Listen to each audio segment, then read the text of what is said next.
G'day Doggies fans. Before we get into the video or the podcast, check out our competition sponsor, Footyhead. It's footyhead.com.au. They've got a bunch of special limited edition Vegas shirts where all teams are represented. Go to their website, check out all their different awesome shirts from small through to 5XL. Check out footyhead.com.au. Now it's time to enjoy the podcast. Check it out. Let's go.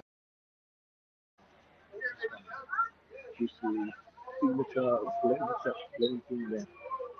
What they've got all these other, check those out, see if you're looking at those.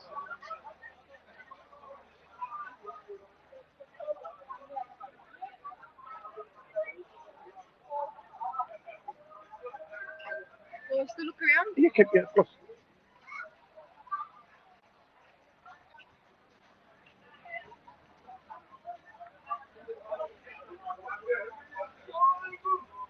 Guys, I was on fucking mute. There we go.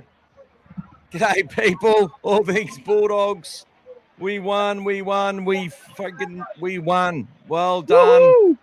Gas on location. He's getting some Habibi chocolate. There you go. He's Just got got the nights, guys. What a week it's been. What a build-up. And what a win. Unbelievable. We'll wait for a bunch of people to jump on. We're going to celebrate this win. We're going to break it down. We're going to, obviously, there'll be a few people who'll be a bit nervous or whatever or aren't 100% happy. Seen some comments, but we're also going to announce our winners. 3 winners have won a Footyhead T-shirt. I'm also inviting our competition sponsor to also come on and announce the winners. I'm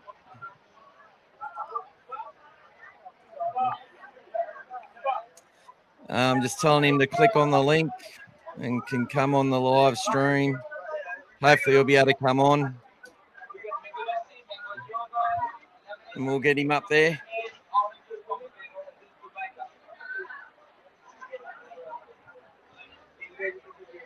He's coming on very, very shortly.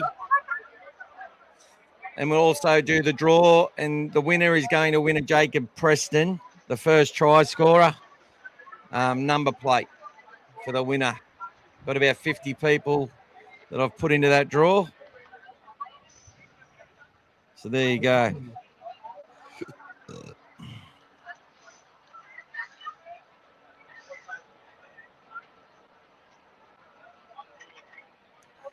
And here's Steve. Going to bring Steve on. Hello, Steve. How you going, mate? Good, mate. G'day, Steve. G'day, mate. How you doing? G'day, how are you? Welcome. Very good, no mate. Preparation for you, buddy. Straight into it. Podcast. Great to meet you. Straight on in. There you go.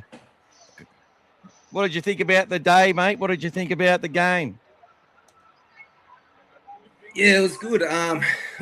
They looked a little bit rusty in some parts, I thought. Like, I don't know, through the middle, the Saints were getting through the middle a fair bit, which was a bit kind of alarming. Like, you know, the quick sort of dummy half runs, they were making some area through there. But Saints also had some good defence going on. But, bloody happy for them to get the win, though. Like, you know, like I've got a few Saints supporters, so I was copping it a bit. But, Critter came through with the goods. Yeah, mate, they got behind our ruck a few times there. I felt they that first try they got. You can tell that was a perfectly executed plan A, plan B movement. They tried the same sort of thing later and got another try off the offload. They played very well, and I felt their kicking game, whilst it was sort of forced me, they got some length off their kicks, and that was a big ace for the Dragons because that was something I did not expect. Flanagan's often struggled, but Atkinson got so much distance on his kicks and proved to me that he's got game, that kid. And I said it'd be an ambush, and they nearly pulled it off, but class prevailed in round 1, and we got the job done. Yeah, that's right. I just want to I just wanted to introduce you, Steve, and thank you so much for partnering with us and really making a great competition for the members. We love the shirts. Everybody who wears a shirt and tries it on just understands how good they are.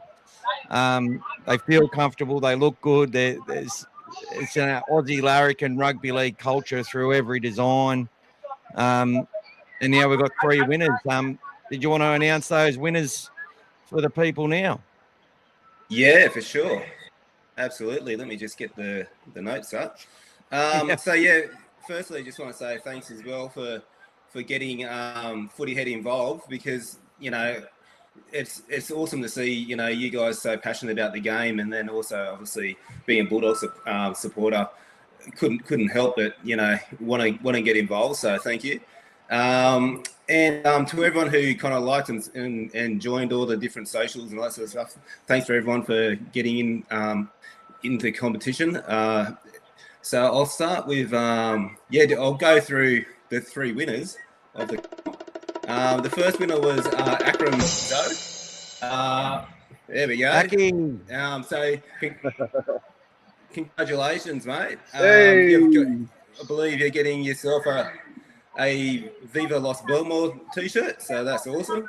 I'll get that out to you this week. And the second place was, we're not doing the music, the drum roll? Yep.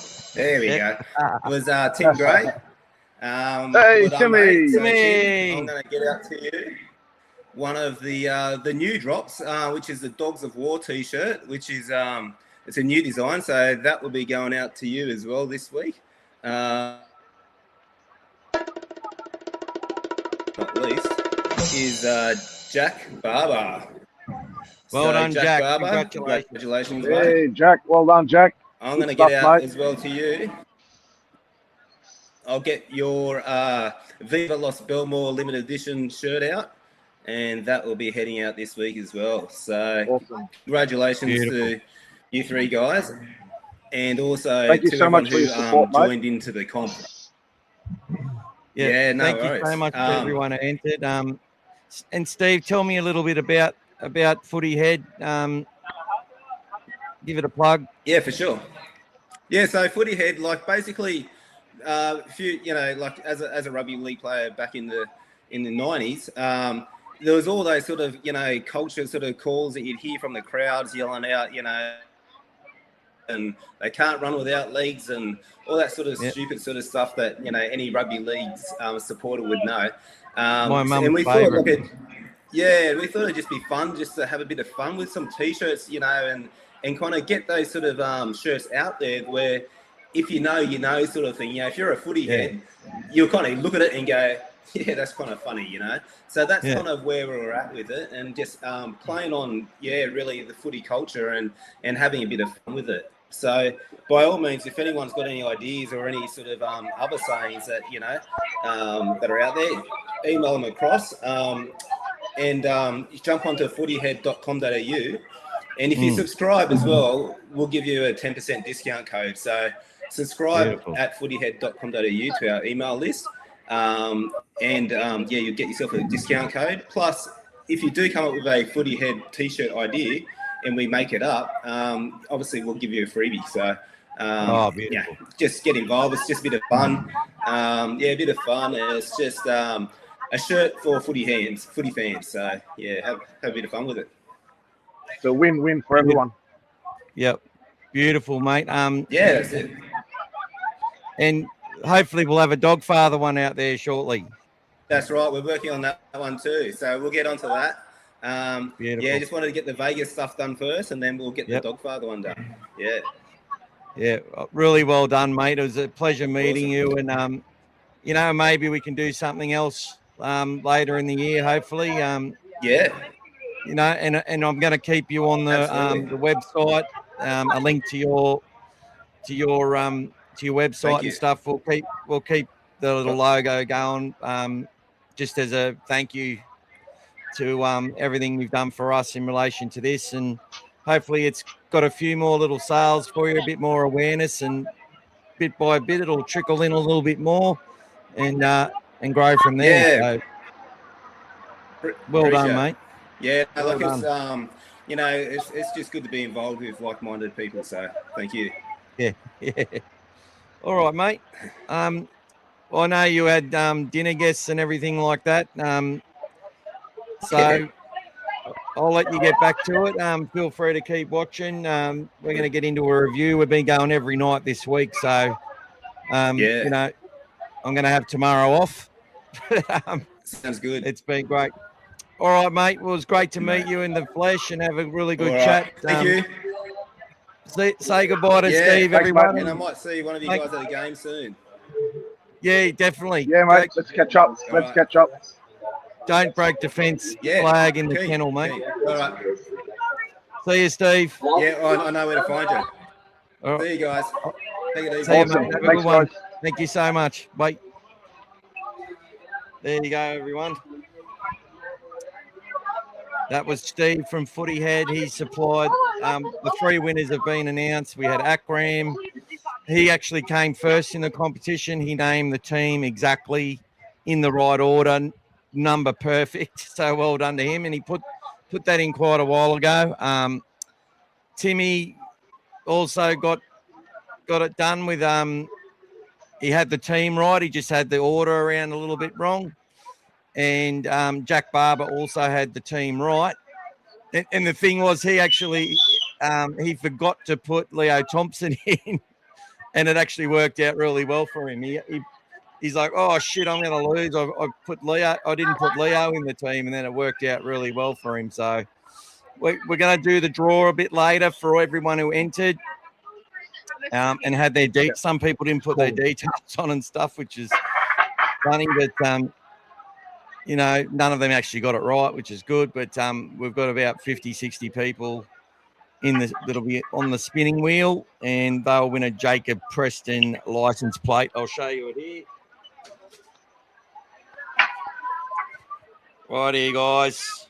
We're looking for you. Where are you? Beautiful looking Jacob Preston license plate. You can go get it signed or whatever. All righty.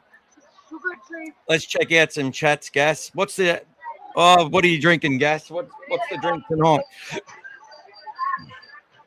I'm just having a bit of my daughter's drink.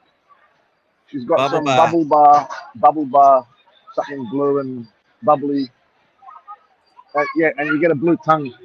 So it's fitting to get a blue tongue today for what we've done. So, yeah. Alrighty. Yeah, thanks a lot, Steve, for all his support. And we'll definitely catch up on the kennel, mate.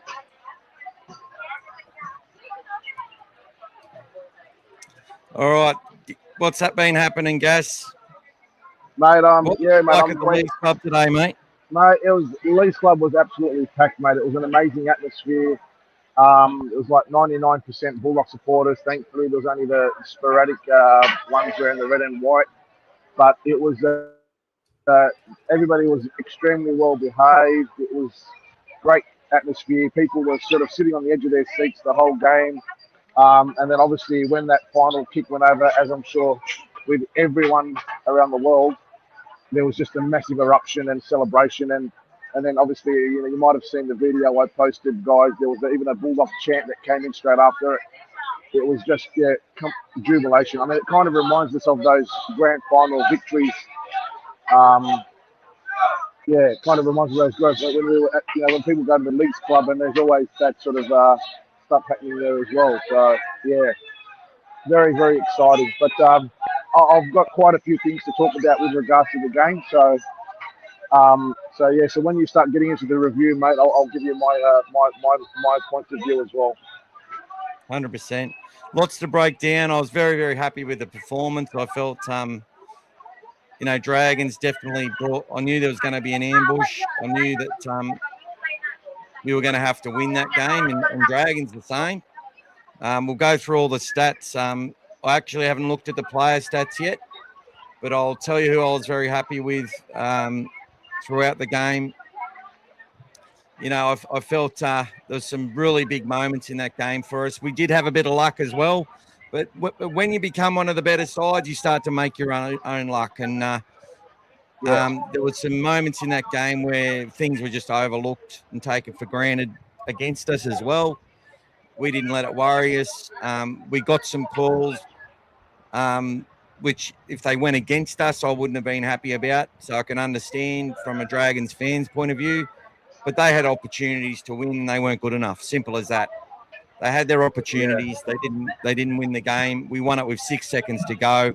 A draw might have been a fair result, but I felt that we were the better side for the majority of the match and deserved the victory. And it was a defence incorporated victory that, we'll continue to build on, and that attack will continue to get better. Couple of moments. Tracy throws that beautiful cutout pass, hospital pass to Montoya. If he goes short to Cherry, Cherry scoring, in my opinion. I felt most of our team played really well today. And Ciraldo, as a coach, put that team under the absolute sword. He could have made some changes earlier in that second half, but didn't. He let those players burn. He let those players absorb pressure. He let those players do their job. And whilst, there was a couple of moments that they struggled in, I felt they did a wonderful job to win that match. And the Dragons need to be credited I felt the ace for them was their kicking game. If you go watch last year, they just didn't have that penetration with their kicks, that distance with their kicks. I think the stadium probably helps as well with no sort of atmosphere. It's closed roof and whatever else. But Atkinson, the length on his kicks that he got and the way they set things up allowed them to go in the grind with us. And they nearly beat us in the grind, which shows that the Dragons are heading in the right direction. You cannot deny that one bit. But let's get through let's do a few of your chats, and then I'll bring up the statistics and we'll get stuck into it. Make sure we're liking and sharing, guys. I'll tell you, when you finish doing those chats, mate, I'll tell you who my man of the match was before we get into the stats, okay? Beautiful, beautiful. Let's see if I agree.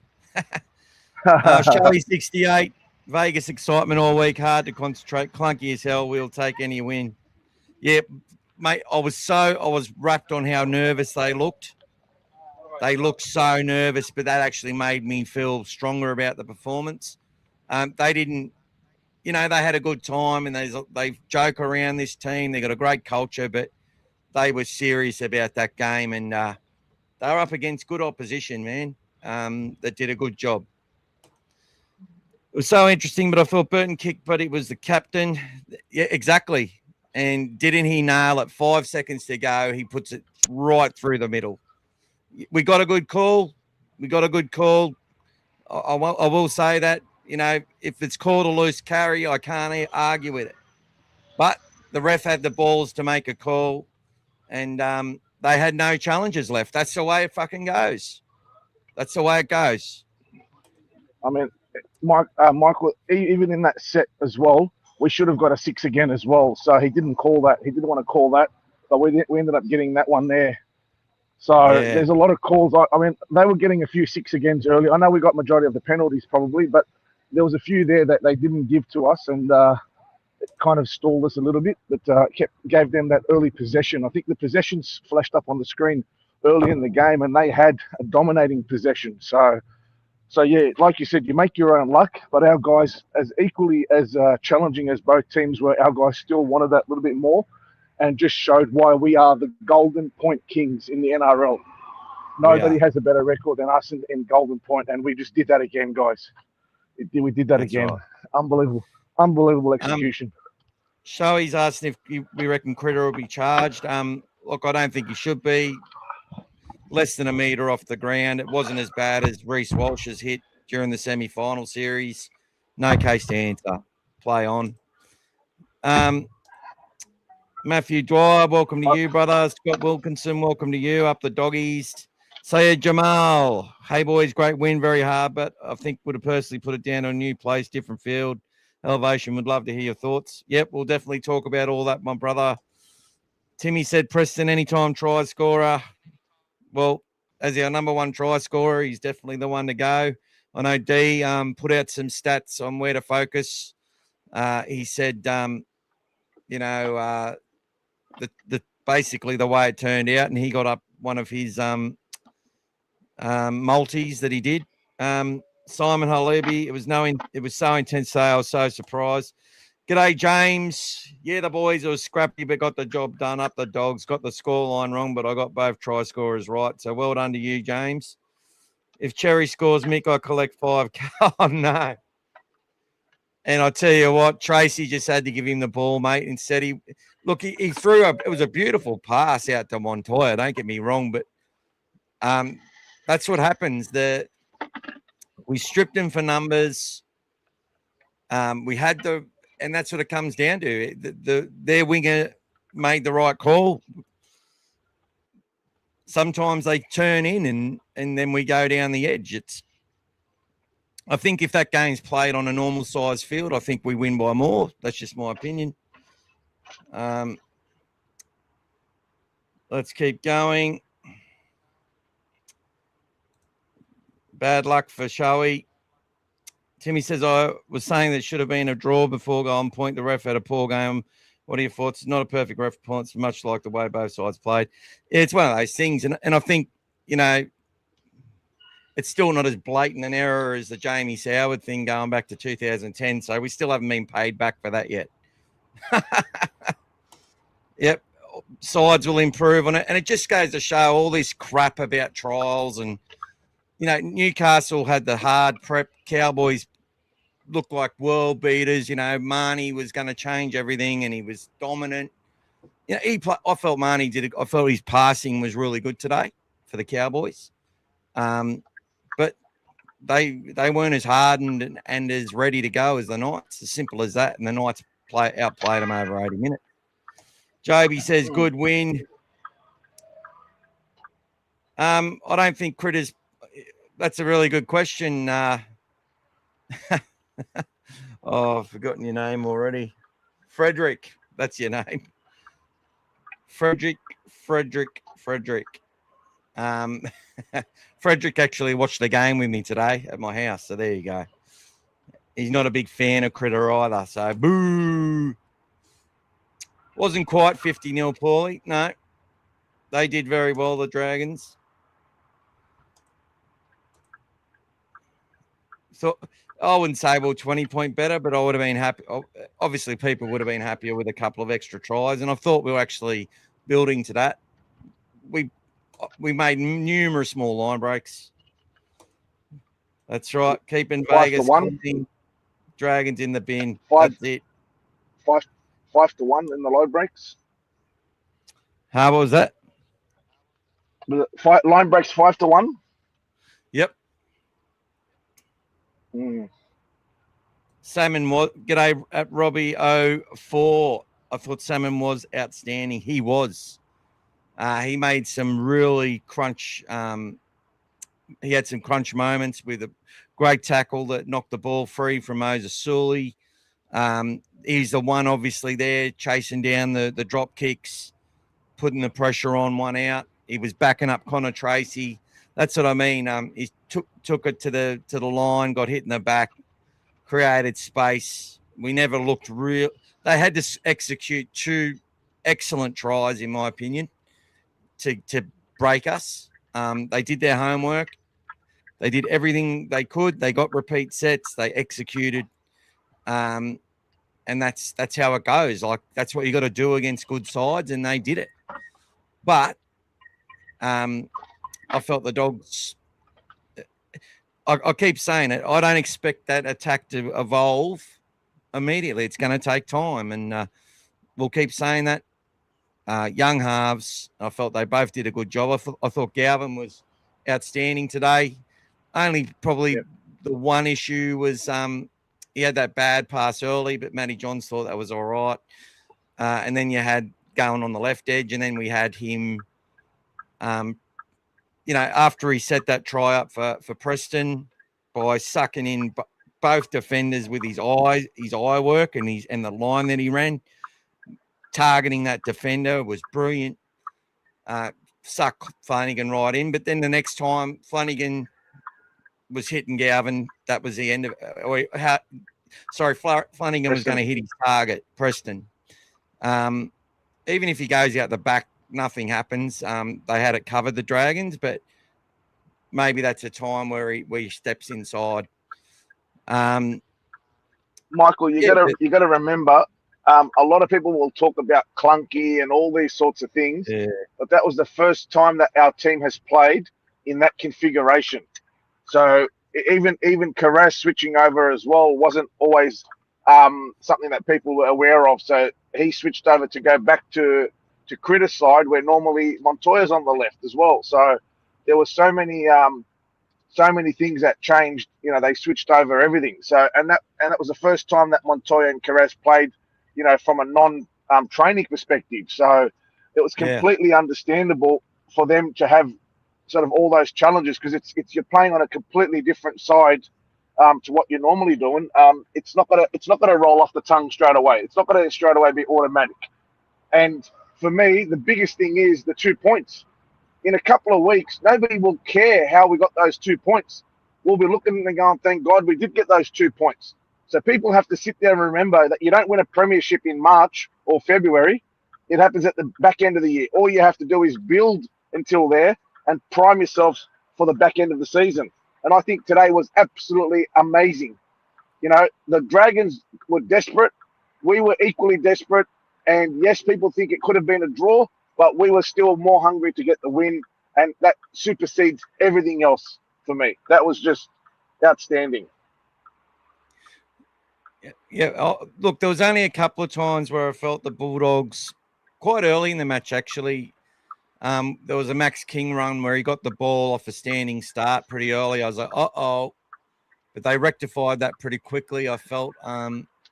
We absolutely made way more ground than they did. We did, you know, they were getting the depth on their kicks, but we played some footy to get out. It's obvious that's about the fourth time that we've had a player coming on side who's then got involved off a Carras offload, which gave them 2 points and tied the game up. In a way, I think it made them play a bit more conservative to look for field goals, and then I think that's where I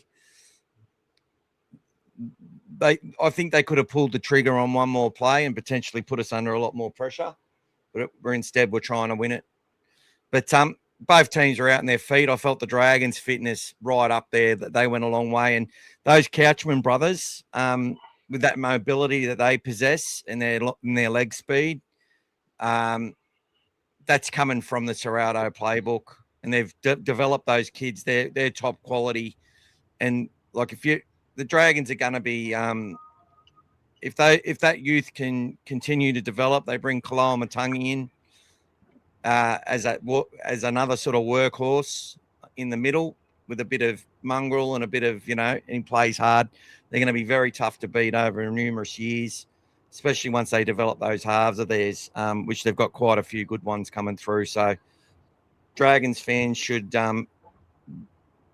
their season's well and truly alive. And look, I'm not saying, that we're going to be finishing top 2 or anything off that performance. But for me, that's a typical Ciraldo system performance. We watched Penrith for years in that 4-peat, not blow teams away for a very, very long time, and just build into their season off defence. And that's exactly what we've been doing as well. But Gas, I'm going to report to you now, my friend. Yep. Who is yes, mate. Your man? Who was your man of the match and why, buddy? My man of the match was Matty Burton. I thought he controlled the game, but I also think his running game and what he was doing was outstanding. And just to confirm what I was thinking, I had a quick look at the stats earlier, and 48% of his run meters were post-contact. 48% of his run meters were post-contact, which is outstanding. So it's a huge number when you think about your run meters. So his efforts for me, I mean, even that little trick play with the little grubber, he was asking questions the whole day. His distribution to the back line, everything he was doing for me was spot on. He got us out of trouble a lot of times.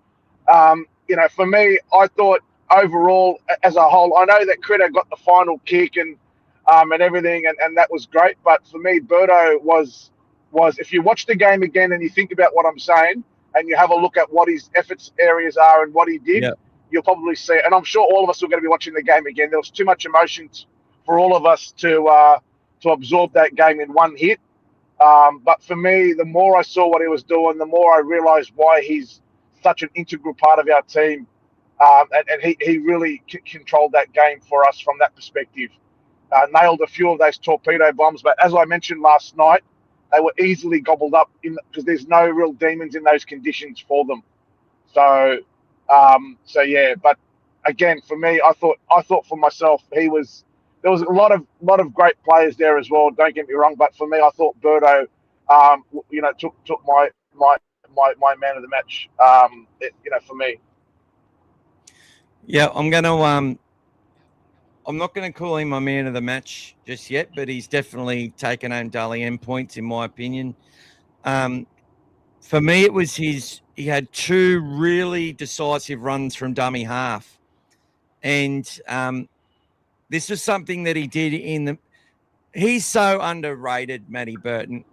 What he did in that Melbourne Storm semi-final, when he took that run from dummy half on that left edge, and after we just defended multiple sets on our try line when we were in front and got our set from a bad one into a good one, and kick out followed him through, which is what you get, for Sexton to kick the ball out on the full. That destroyed our season, that one mistake by a half-back there.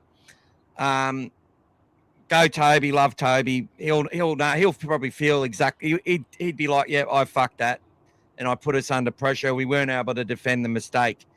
But Matty Burton, same again today. There's a set there where they've got us under the pump. He takes a run from dummy half. They don't expect it. He makes about 15 metres, another 6 or 7 post contact, and gets our set off to a brilliant start on to play 3. And we end up going deep. And then not long after that, we get them in some issues, and we get our game on and we score. There was also another decisive run that he did later. And then he just started asking questions. And I think, we got around them numerous times, but they really rallied well. Paulie got some comments there that Burton hasn't been deep enough. Maybe on some plays we go a bit flat, but I felt sometimes that actually we were too deep in the way we were for that field. I feel the flat running, the flatter game is probably more suited to get people running onto it through gaps and an offloading game. And that's what the Dragons did. They did that twice through Jaden Sewer with that offload as he's catching it.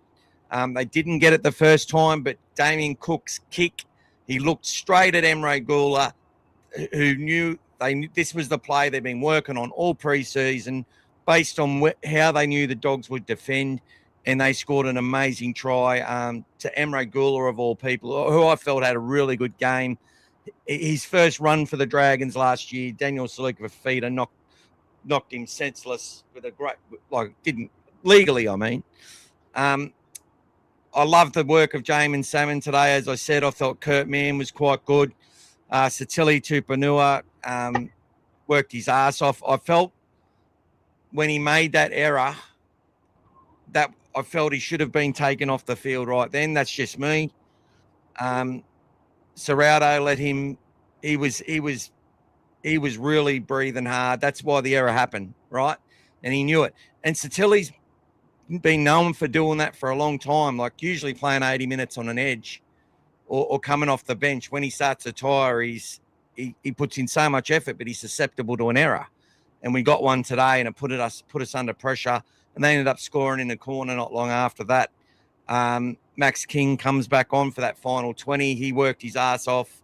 I was a bit worried into extra time off that first hit up. He sort of got dominated a bit. But he was busted lost a lot of blood in that game, as did Bailey Hayward, who was, I felt Hayward, people are like, he needs to run the ball. No, he doesn't. He needs to just do his job, and he did it. Did a great job. Kurt Mann left some. Go back and watch it again and watch some of the work he did second man in, just belting people and making them wish that they didn't run the ball. And he hurt himself trying to do it as well. I'm impressed with a lot of players out there today. I thought Montoya was good as that one. Just on Hayward. Just on Hayward. I mean, you know, everyone was talking about, you know, how big the off season was, but to go out in the first game and play 90 minutes as a hooker, make 55 tackles, and to execute that final play, if that pass he threw to Critter was anything but perfect, he probably doesn't get the kick. I mean, that had to be spot on, exactly in his hands at the right place for him to get that goal, because otherwise, you know, under that pressure, it gets charged down, etc. Any slight fumble. So to execute that play after making 55 tackles and playing 90 minutes, it was outstanding effort from Bailey Hayward. And his defense was amazing as well. Put his body on the line. Obviously didn't, you know, a couple of times, you know, made the first contact and got brushed off a bit, but there was someone ready there to jump on the next, on that player. But he was outstanding for a first game up. So I think today, if people have a look at his game in detail, he would have shut a lot of people up that were sitting there going, oh, you know, why did let go of Marnie? Why? Well, today he showed you why, and he's only going to get better. And he was getting confidence. He was passing off the ground. And the more the game went, the more confident he was, the more he was, you know, executing what he had to do. So it was a great effort from Bailey Hayward today. You know, playing an 90-minute, you know, position there like that. That was fantastic. I'm going to run through some stats for the team and then for the players that I'll pick out in a moment. Big call that by Paulie saying that Critter and Burton are our best players, hands down. That's the truth. They are, and I felt Galvin was a class act today as well. He's 20 years old. He's better than Kyle Flanagan. He's better than all those players, and he showed why. And look, he's only going to get better and better and better. We're in a very fortunate position, you know. And Fox, they continue to tell bullshit lies in their perception of what they recall. You know, they were going on all week about Burton and Galvin failed in the final series and stuff. They actually never played together. In the run home, hardly at all. Burton had to play centre because of injuries that continued to happen throughout that. So, but anyway, Harry's made a comment which I'll actually give a little bit of a different spin on. Leo Thompson's going to be for our squad. I thought Dragons won the forwards battle. They had us up at the middle, which was frustrating to watch. I think there was some periods where their leg speed got behind us, which is exactly what you want to do. But it comes down to the fact that the Drag, we restricted their meters over the game much better than they restricted ours. And the reason for that is because we're really good at what we do in that area. I felt the Dragons gave us closer because of their long kicking game. That's what you're going to see from Nathan Cleary and Mitchell Moses and some of these more accomplished halves that can get the ball deep when they, like, you know, hold their own in the middle or slightly beat us in the middle through when they have a good set coming off their own line and that sort of thing.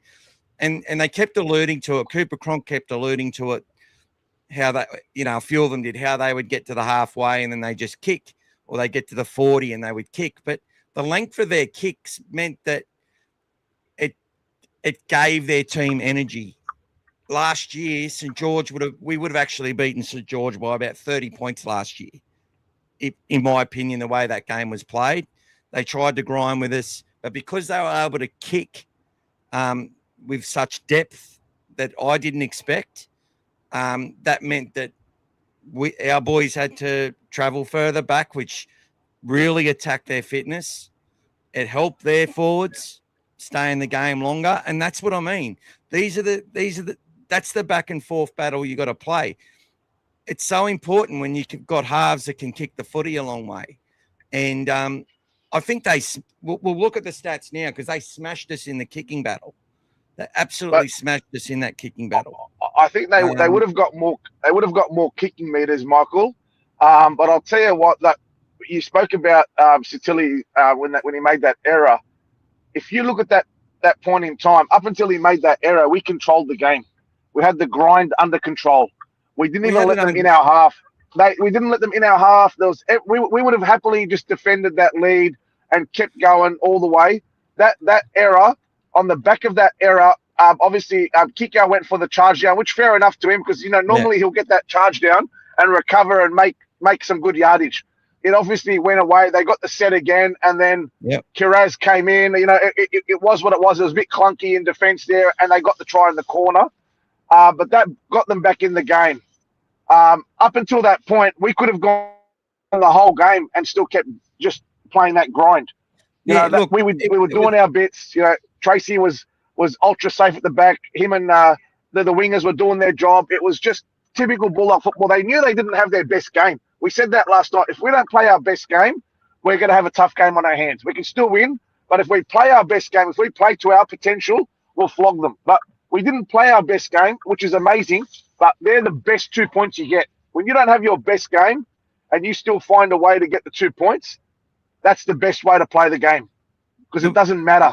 No one cares that like I said, in 3 weeks' time, when you look back at it, after we beat the Raiders, people will go, wow, we're on 6 points. No one will care how we won. They'll just be thinking about how many points we've got.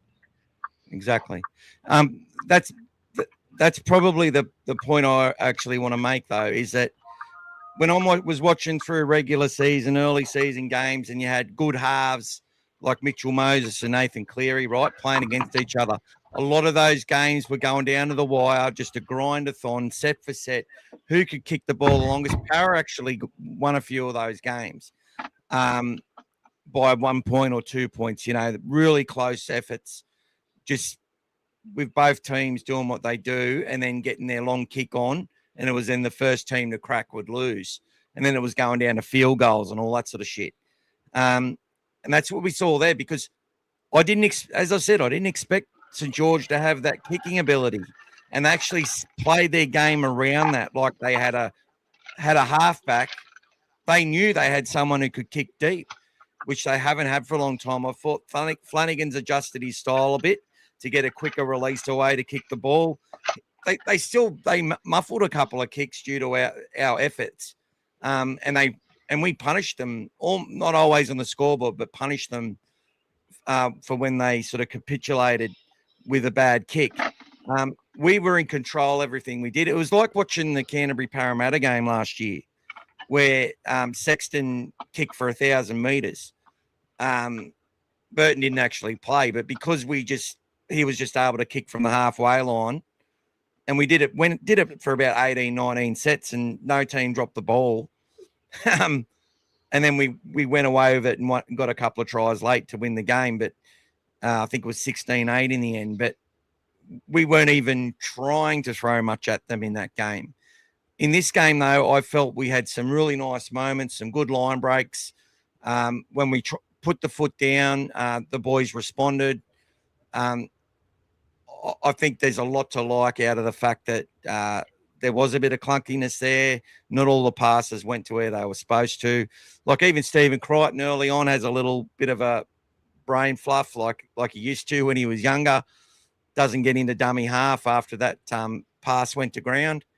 But as far as looking at our halves, the lines they ran, taking it to the line, the responsibility that they took in the game, the way our back three worked, Connor Tracy had a really good professional game. He just makes the wrong pass and the things change completely. He makes a pass to Bronson Cherry. Showy 68 wins $5,000 and we're all bloody cheering to the bank, you know what I mean? But I'll go through the stats now. We had an extra, almost an extra 3 minutes with the ball. We only completed at 78%, which will not impress the coach. Both teams getting through 36 sets. 36 completions. We had an extra 4 sets with the footy. We took an extra 20 runs, but had an extra 400 or 500 meters. I can't wait to break it down for the middlemen in that. Post contact, an extra 200. So it was probably evenly shared there on average. 5 line breaks to 1. Tackle breaks pretty much even. We normally lose that. Average set distance, an extra 8 meters per set.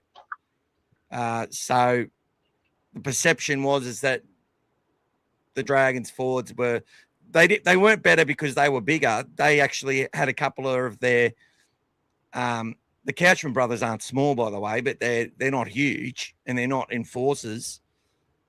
But their leg speed and their footy ability and their brain and following the process that they've been set up, they got behind our ruck a couple of times. And I thought Hame Saleh had a really good game. That's the best game I've seen him play in a long time. Just all his moments were classy from what I could see. Average play the ball, a lot faster than I expected.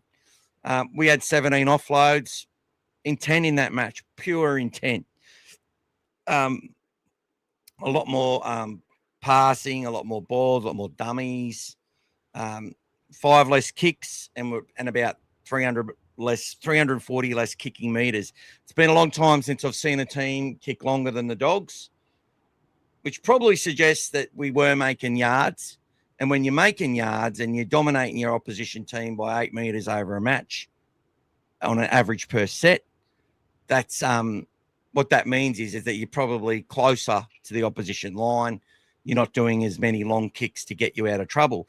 Now, last year, as I said, Dragons, we're catching the ball on the 30 and getting it back to near the halfway based on the kicking game last year. You know, they're not getting it down on the 10 meters, and our forwards having to run back all the way back. Obviously, we got a lot of kick return meters and stuff, which was good, but it just meant we had to do more in order to get through our sets than normal. And that's what we have to suffer. And I think that's a great thing because good teams are going to kick it long to us. They're going to put us under pressure. I felt the Dragons actually had some nice bombs where our guys did real well. Montoya caught a good one under heaps of pressure. Same with Tracy a couple of times. They let a couple bounce, but they didn't defuse and they bounced, but it was all under control. So overall, very, very happy.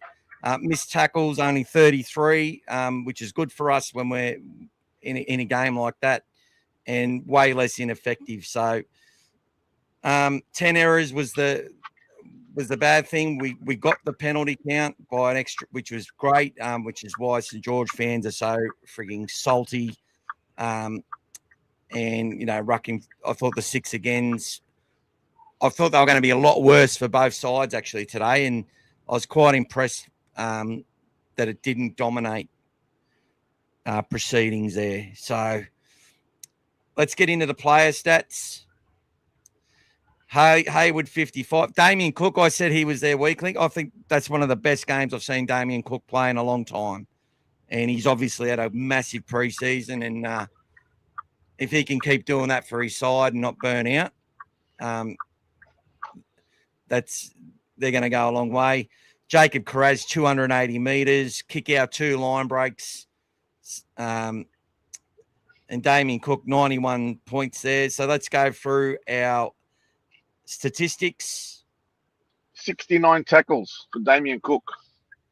Amazing effort by Damien Cook.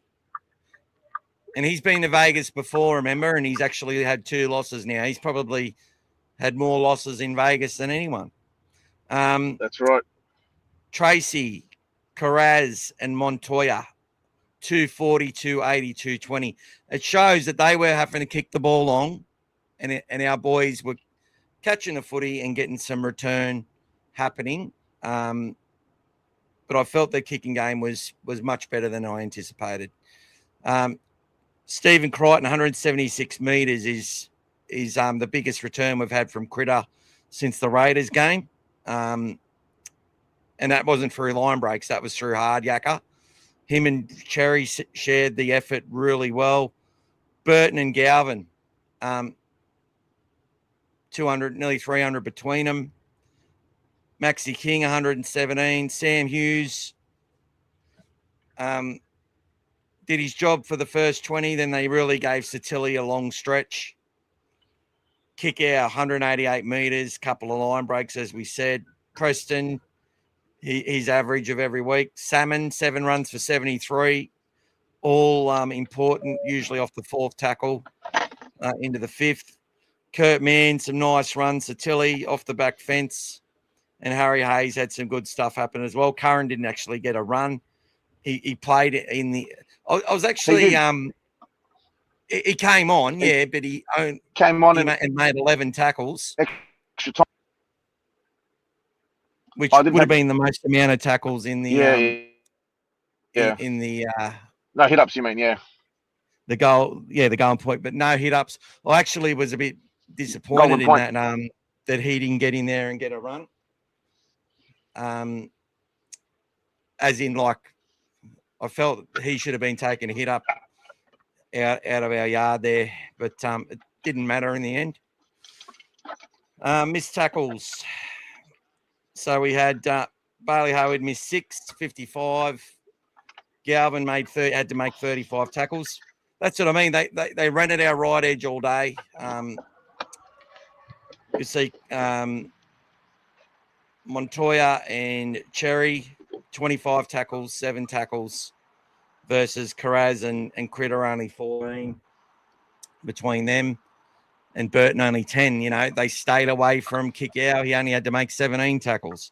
They attacked our right edge. They didn't go to our left edge at all.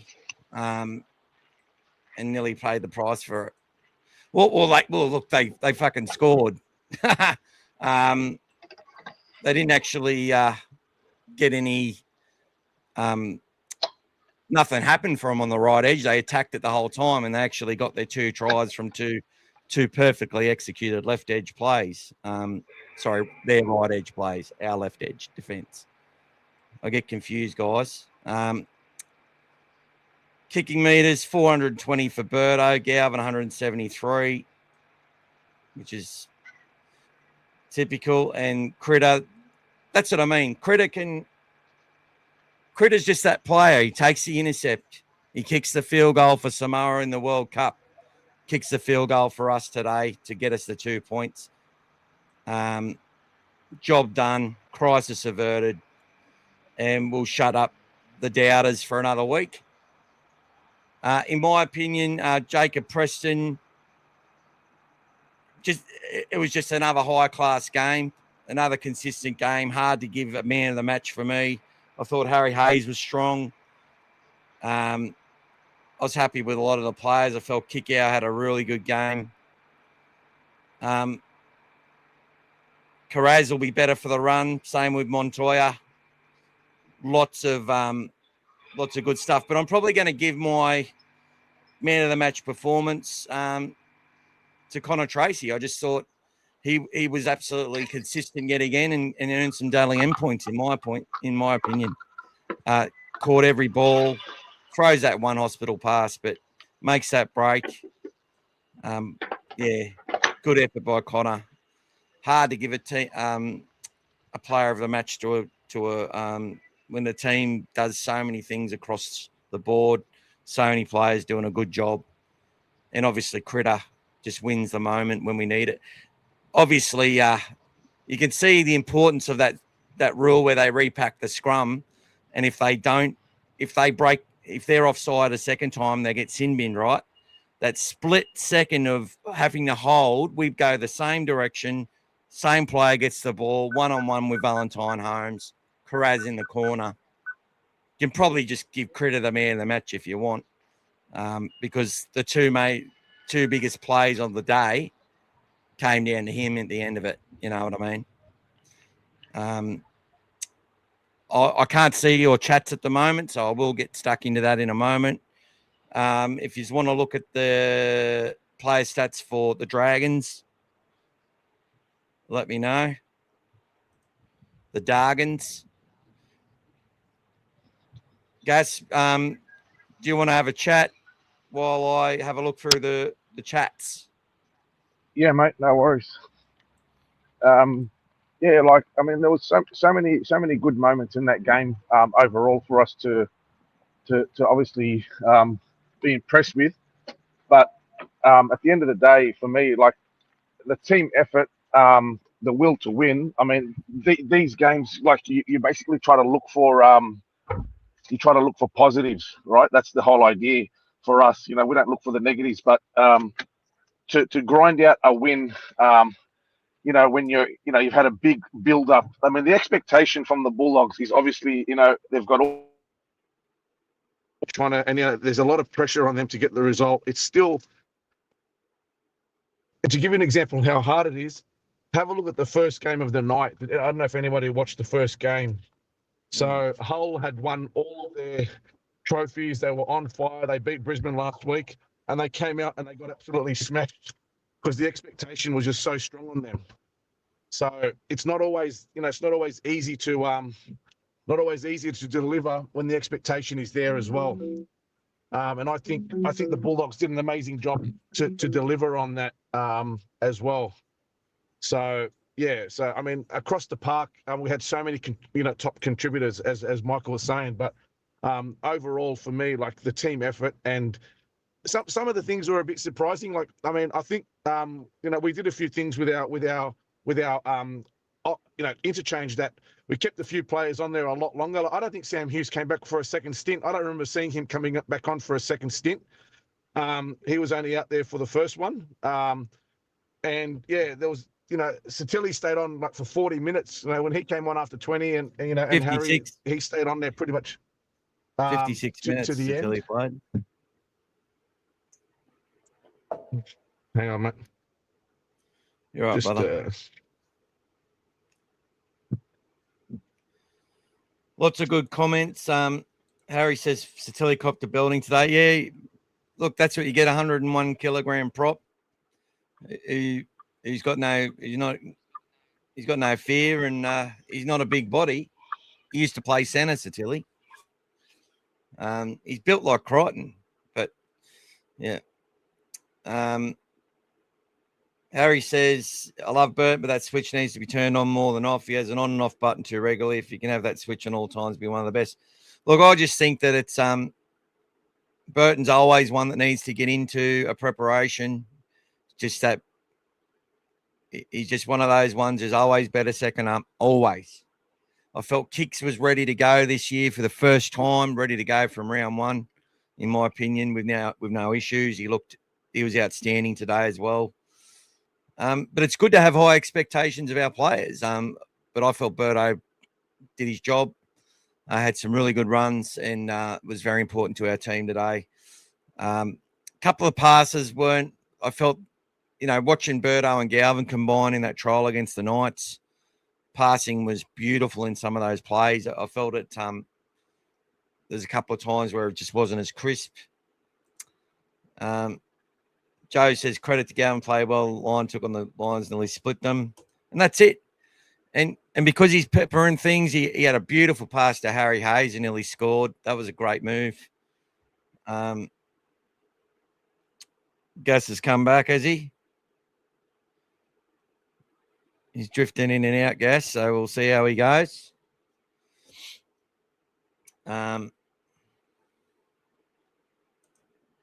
Damo says, welcome to you, Damo. Felt like each team had an extra defender on the field, your dimensions of the field. Ec 4607, we need a halfback. It's holding our attack back. We've got a halfback, mate. It's called Lachlan Galvin. He's the best halfback in the club at the moment. And Woods, don't worry about Mitch Woods. He'll get developed. Sean O'Sullivan's there to help out when need be. But Galvin's going to develop over a fair bit of time. And I felt he did a good job. And he keeps firing shots. I actually need to have a quick look back at how many possessions he had as well.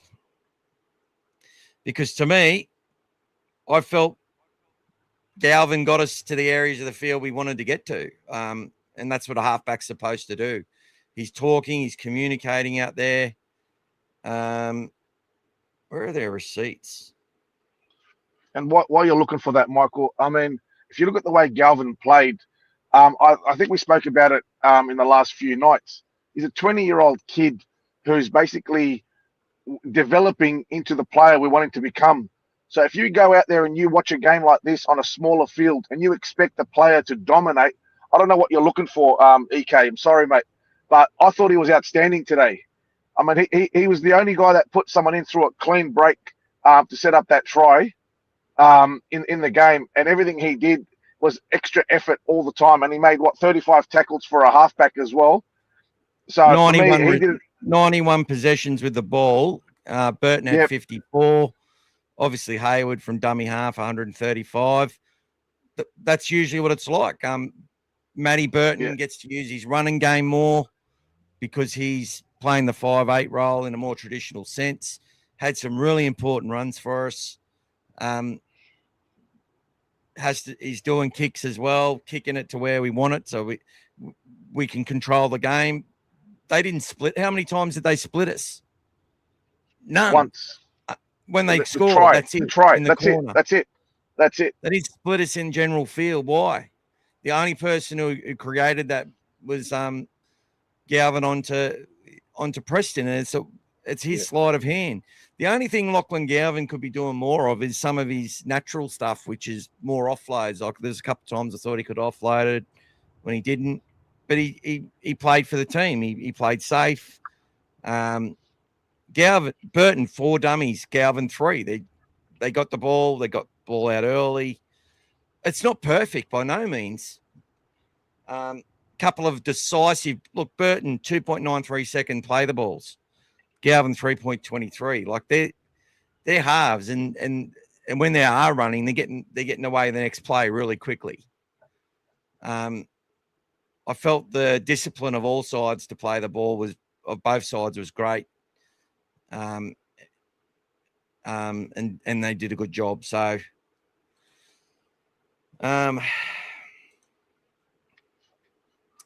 we need another big bopper up front, more than a halfback. Look, we've been saying it for years, but Harry, and no disrespect, brother, like I get it. That's why we bought Leo Thompson, and we're developing our big boppers. We're not buying another big bopper. We're not buying them. There's no point. We will not get to where we need to get to as a club if we go out there and buy. We bought a Leo Thompson at 25, who's that next rung down, but has the right attitude and the game to go to that next level with a team like the Bulldogs. They know what I saw from Leo Thompson against the Bulldogs last year when we beat the Knights 20-0, and they lost Saifidi as he was running out onto the fucking field. He injured himself. Thompson played 70 minutes and tackled his fucking ass off. Absolute dynamic effort in defence. That Knights team should have been, I know they didn't score, they never looked like scoring, but their effort was gritty as hell. And we just kept grinding, kept torturing them the whole game, right? Leo, when he gets in, Sam Hughes will play some more minutes. King will be better for the run. Obviously, I thought King had, 90% of his game was really good, and there was a couple of moments where he looked to be really sucking in the big ones, especially in that first 20. He was looking, he did some good stuff, but it was starting to get to him a bit. And Hughes, he had to deal with that intensity. They sort of had a fair bit of possession early as well, and we wrestled it back and then got into our groove. And these kids we're developing underneath. We're developing Underhill to be that genuine prop. We're developing AJ Jones. We've got Fainu to come in yet, right? Fainu Latu, right? We got some boys that have got engines. They're aggressive and they're competitive as fuck. And that's what you need. So a big bopper, we've got Daniel Saluka Fafito. They don't get much bigger than him. When he gets his back ready, he's going to help. Hughes is not small. Kingy's not small. Yes, I agree that against the best sides, you need that edge, and we currently aren't there yet. But we're developing that, and we're going to continue to develop that. And, a couple of years ago, that side doesn't win that game, right? Simple as that. We don't beat the Dragons in that game a couple of years ago, because our boys wouldn't have been resilient enough. Now they are. I felt that they, got A lot can happen in a day in rugby league, let alone 18 days. But it won't be long before Leo Thompson's making his debut for us. We've got some wins on the board. The season's going pretty well, and I can see that all ahead of us. Some good sides this year. South Sydney are going to be a fucking tough team come Good Friday. I'm really looking forward to that. That's my most anticipated game. But obviously this next game against Canberra will probably be the most anticipated after our first round one game, because 18 days into that or 19 days into that on a Thursday night in Canberra, it's not that cold. They don't really have that same advantage they normally have. It suits, but the nighttime sort of suits the teams with the big forward packs and that as well. So have to see what the weather brings us as well in that. But I'm sure by then our boys are going to be ready to rock and roll and get their season restarted again against the minor premiers of 2026. Sayed says, the only thing I hate about the season starting is all our fans that bash the team instead of being patient. I get every different point of view, but we really need to voice them respectfully. That's right, mate. And look, even you yourself last year had some moments, buddy. Like, so I get it. But you are very respectful. I will give it that. And you just give your voice, and you all are. And that's the point. If you're on this channel, I'm not taking your money. I don't want you coming back. I'm not taking advertising revenue and all that sort of stuff, like $3 an episode or whatever it is, from people that are going to be disrespectful and treat our players, treat each other, and treat our club like it's a fucking toy that they own and or it's some sort of game that they play. They're humans. They had the best week of their lives, and they were the main show there. It was all about the Bulldogs this week. We were, if the Bulldogs aren't there for Las Vegas this week, it's not the biggest Las Vegas ever. Simple as that. It's because you saw the Bulldogs fans walking across that bridge. Absolutely unbelievable scenes. I was so fucking proud to see all that. And we knew we were going to do it. We were the best fans in the league, win, lose, or draw. And,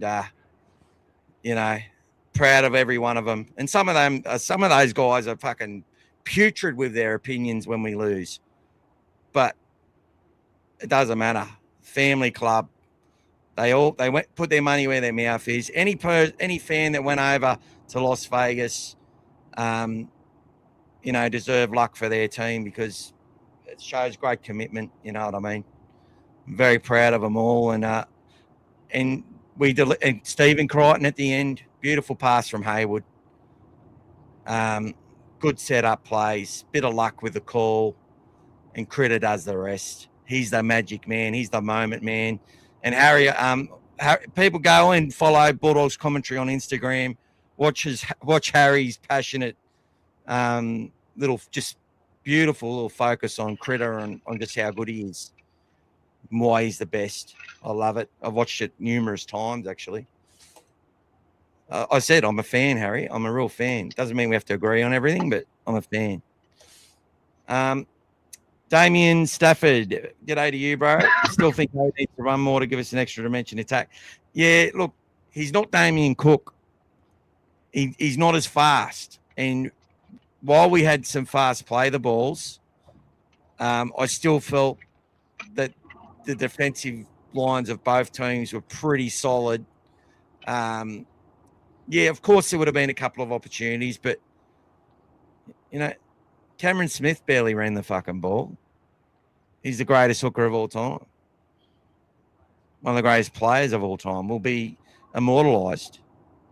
As much as I hate him for being a Queenslander, he's the GOAT. And Bailey Hayward, in my opinion, will be our Bulldogs version of that. And that doesn't have to be a New South Wales rep. Doesn't have to play for Australia. Just has to get the job done for the Dogs. He can be. Damien, we spoke about this. I think it was last night. I think we spoke about it last night with Bailey Hayward. We said that it's going to take him a while, into the season before he starts to feel comfortable doing all that defense and getting down and, picking up that ball from dummy half all the Exactly. time before he can start developing his running game. I don't know why people expect him to do that in the first game. He played 90 minutes, made 55 tackles, executed the final pass with precision. That was exactly what we needed from him. The way that our game plan is at the moment, we don't need him to run. So he will bring that into his game as he starts getting more fitness and confidence to play those 80-minute games and then be able to do a bit more. That's when he'll come into his own. We know he can run. We know he's got that sleight of hand, and that's going to happen. But at the moment, I think if we keep looking for all these little extra things at the moment, I think we're just fishing for nothing really at the moment. Let's look at the halves of the Dragons, shall we? They had 9 runs between them for a combined total of 51 metres. So, obviously you get against a better side. Mitch and Cleary are going to run 100 metres each. And their number 6s are going to, Talangi's going to run 100. But we just terrorise those players. And they don't contribute in that way. Our halves run the football, and it's what our coach wants them to do. So EK says fans will start getting disgruntled if we see no improvement in attack this year and another finals physio. I could, in all respect, I couldn't give a shit. And I don't mind your comment. I know what our fans do. I know how the media plays on it too. And I sat there and watched Braith the last 3 days. I watched Dan Ganane, even at the end of it, try and sit there and shape this narrative so they can keep this story to go on. I know they don't have nothing to talk about in the lead-in, but they are dead set focused. And this is what I say. I know Braith Anasta wants his young guy, the really talented Alex Conti. I know he doesn't want Galvin to fail so Alex can get a chance. That's not how it works. He knows that if he wants to create great footballers and great men, that they have to be sharpened against the best iron in the comp. He's got Alex Conti at the Bulldogs because he loves the way that our club is developing halfbacks under Gus. And if you want to see the next Nathan Cleary, and Nathan Cleary's on 1.2 million, Jerome Luai's on 1.2 million. If Alex Conti's going to make $1.2 million, he's got to be in a good academy to do that. And around him, he's got some really good players. And I'm watching some of these other halves coming through as well that are just giving me chills watching them.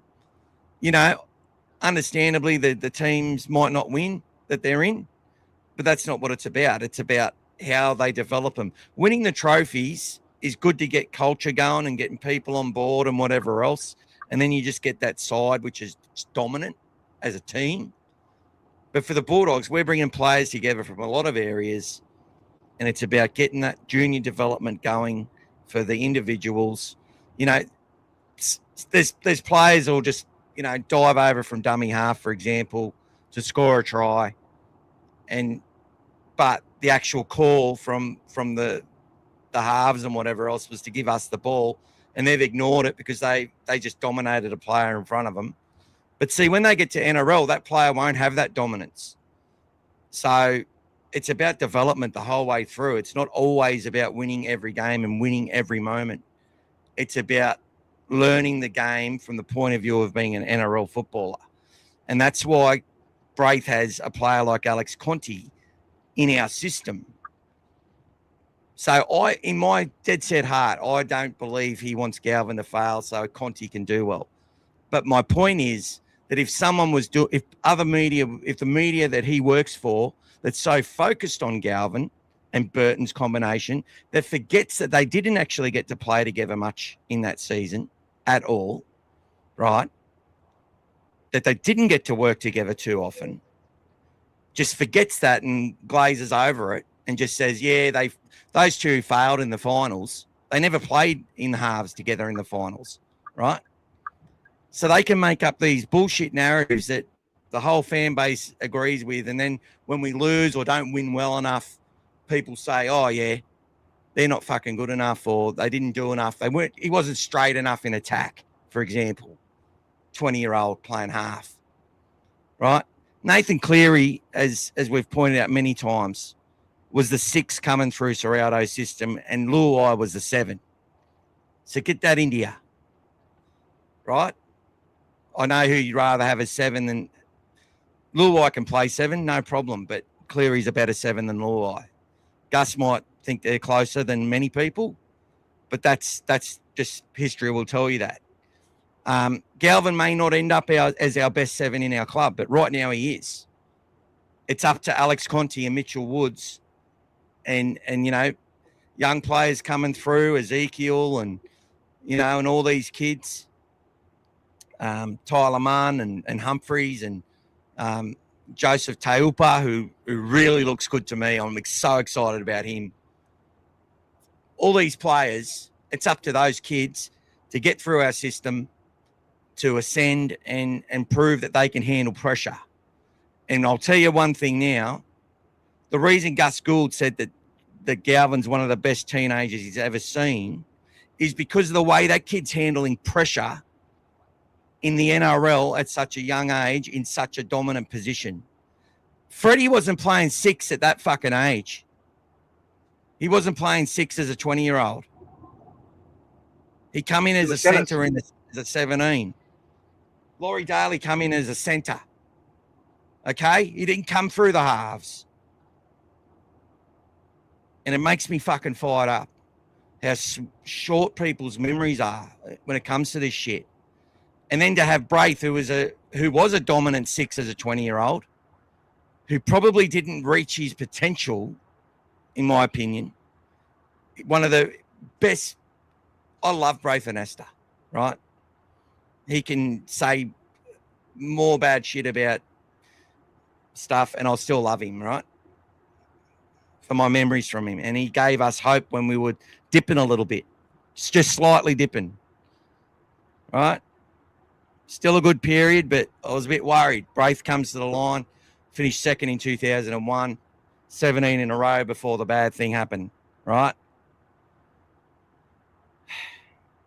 I get fucking fired up because I'm sick of people framing this narrative based on media talk to pay for advertisers to sponsor the game.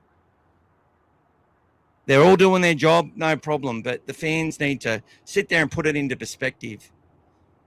That kid's been put under the fucking hammer ever since he come to us Dogs. And instead of being treated like someone that we're so grateful to have, he's been treated like someone we shouldn't have bothered with. It just doesn't make sense to me. I think he's a really good kid and he tries his best. Same with Bailey Hayward, copped way too much shit. We win that game. I'm fucking wrapped. I'm happy as fuck. 1 point. I was watching Elmo's. He had a really good interview with from the Kennel podcast. He had a really good interview with Terry today. Terry spoke a fair bit. I loved it, and he said, "Oh, so what's going to happen? What do you want to happen today?" And Terry says, "I want us to win by 1 point. That's it. 1 point, 2 points. Don't give a fuck. We just got to win. It's all that matters." He understands. He understands the game. He wasn't a 7. He played 7 if we needed him to. Right? Great player. Best bloke in the planet. And we went out there. We won it by a point. Could have been a draw. 5 seconds to go. Critter. Bang. Well done.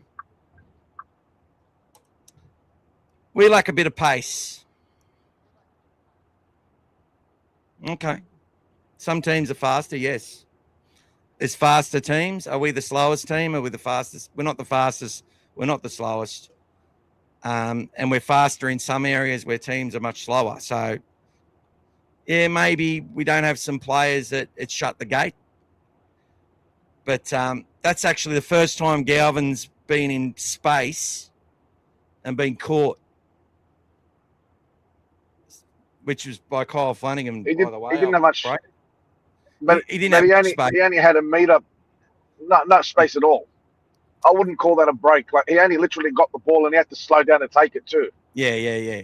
That's what I'm saying. Like, every other time he's been given an opportunity in the open, he's pulled away. We're not that slow. Yeah. Anari Tuala ran length of the field against the Sharks. They were all there. He ran away from them. They couldn't reel him in. We're not that slow. We're just not the quickest. I think when you get used to having the Fox in your team, it sort of changes your whole mindset on speed and all that sort of stuff. Pardon the pun. What's your thoughts, mate? Oh, mate, I agree, mate. Look, I had the similar experience this week where I spoke about Galvin the same way. Like, you know, he's a great player.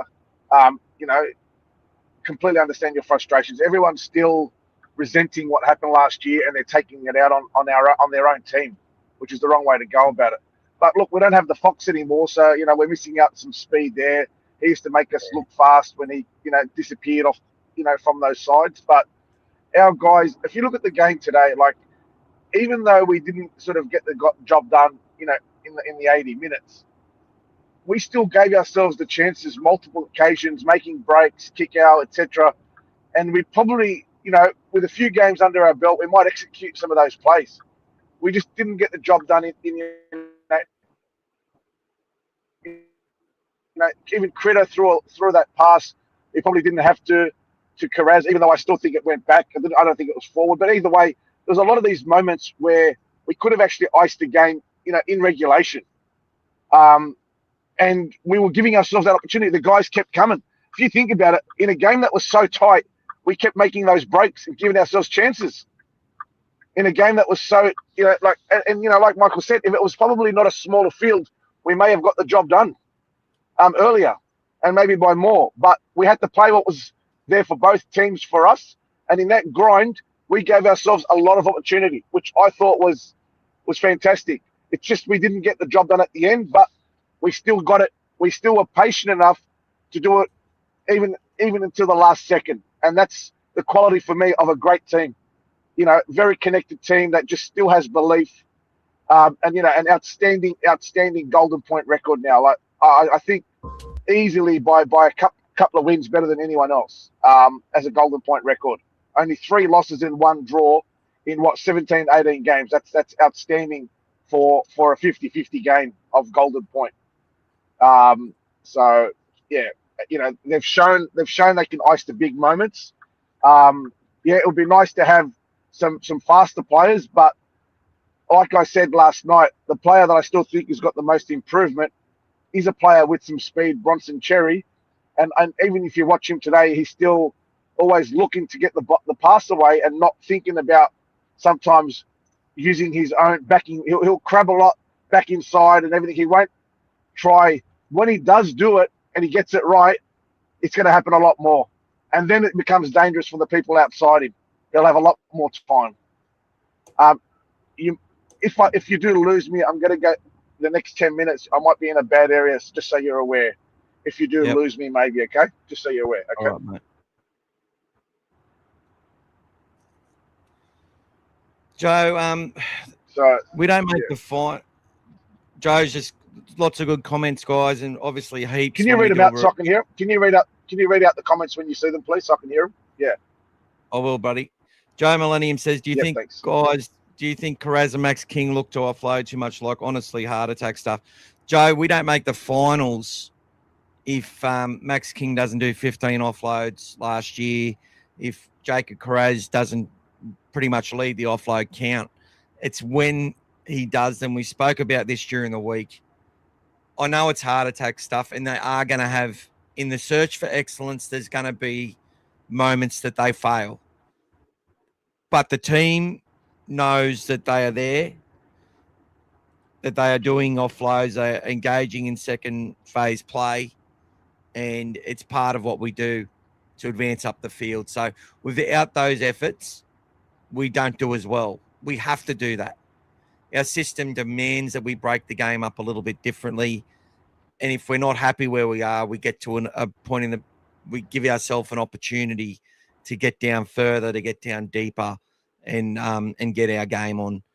We play an 80-minute game. Today we had to play 90 minutes to beat the Dragons, and we did it. And I'm so proud of them.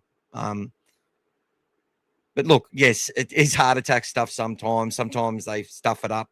We're lucky with one today that they called back, which could have quite easily been against us if they wanted to call it. We got the rub of the green. We called the right calls for the captain's challenge. We did a good job with that. It was well done.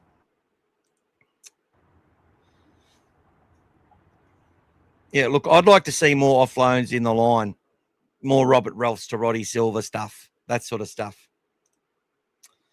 Azarg 87, Hayward did a lot defensively, but he needs to get more runs. Scoots our dummy. Cook had 9 runs. They were so effective. Needed a similar approach. Galvin was great. Hayward just had 1. Yeah, it doesn't matter how many he has. He will do more. He's got to get his game on for 80 minutes. He's young. They said that we couldn't replace Reid with Bailey. Reid barely run the footy. Jake Turpin barely runs the footy. We don't have that. As I said, Cameron Smith barely ran the fucking footy.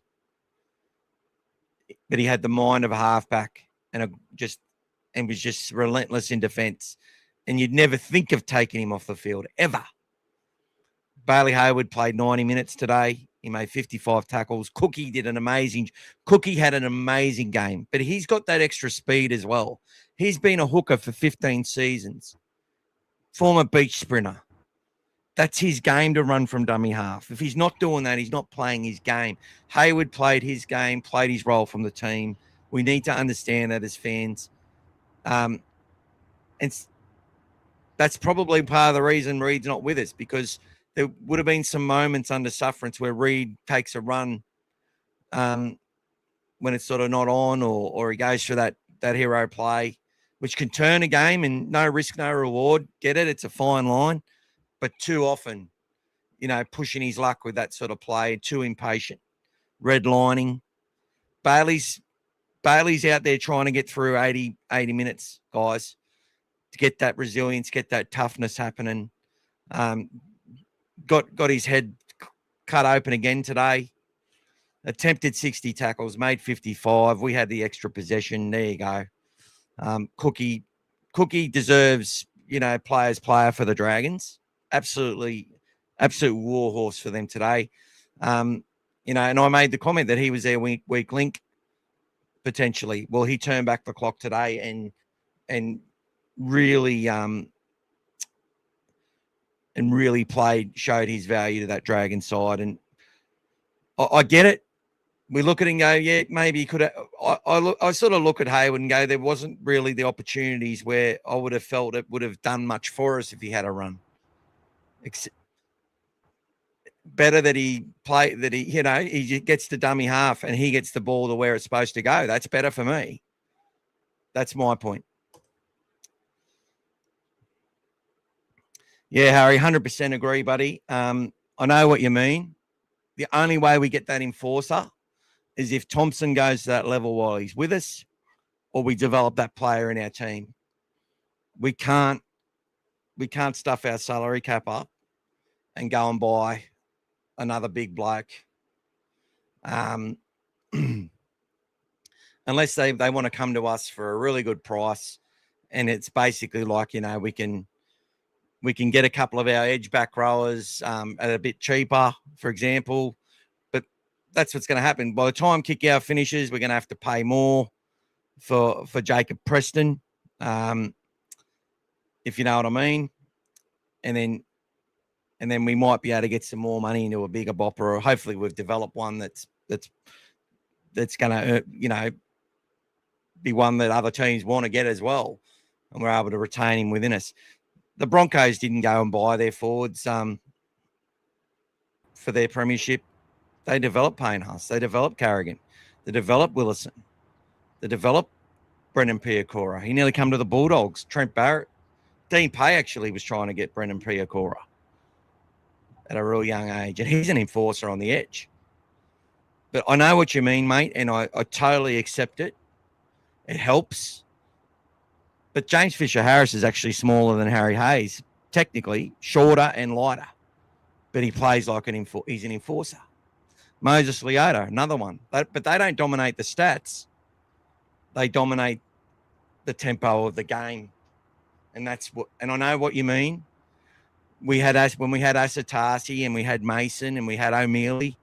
O'Mealy wasn't that big, but he got fucking and sometimes he got absolutely smashed because he put his whole body on the line for his club and his mates.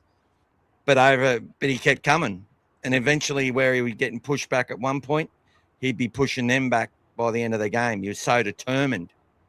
Was Shrek, and that's going to come through in our young juniors that he's coaching. So look, I totally get it, brother. I totally do. You want fear in the pack. I know you want it. What's going on here? Getting a bit of frozen stuff happening. Sammy thought I was good as a Bulldog for the weekend, walking through the. I saw. Paulie agrees. You can't just run from dummy. Bailey just needs to give good service and make 50 tackles a game. That's what Mitch Kenny does. He barely runs, but when he did run, put the chip in. There's the player of the day, guys. Matty Burton's little chip and fucking chase. Didn't you love that? Oh, that deserved a try. Could you imagine what would have happened if we score off that? That deserved better in the end. And I felt when Galvin did get tackled there, as he basically has no space, is what Gas said. But we then we did go the wrong way after that, and that's where the half and that will learn. They'll learn that we should have went the other way next time they get an opportunity like that.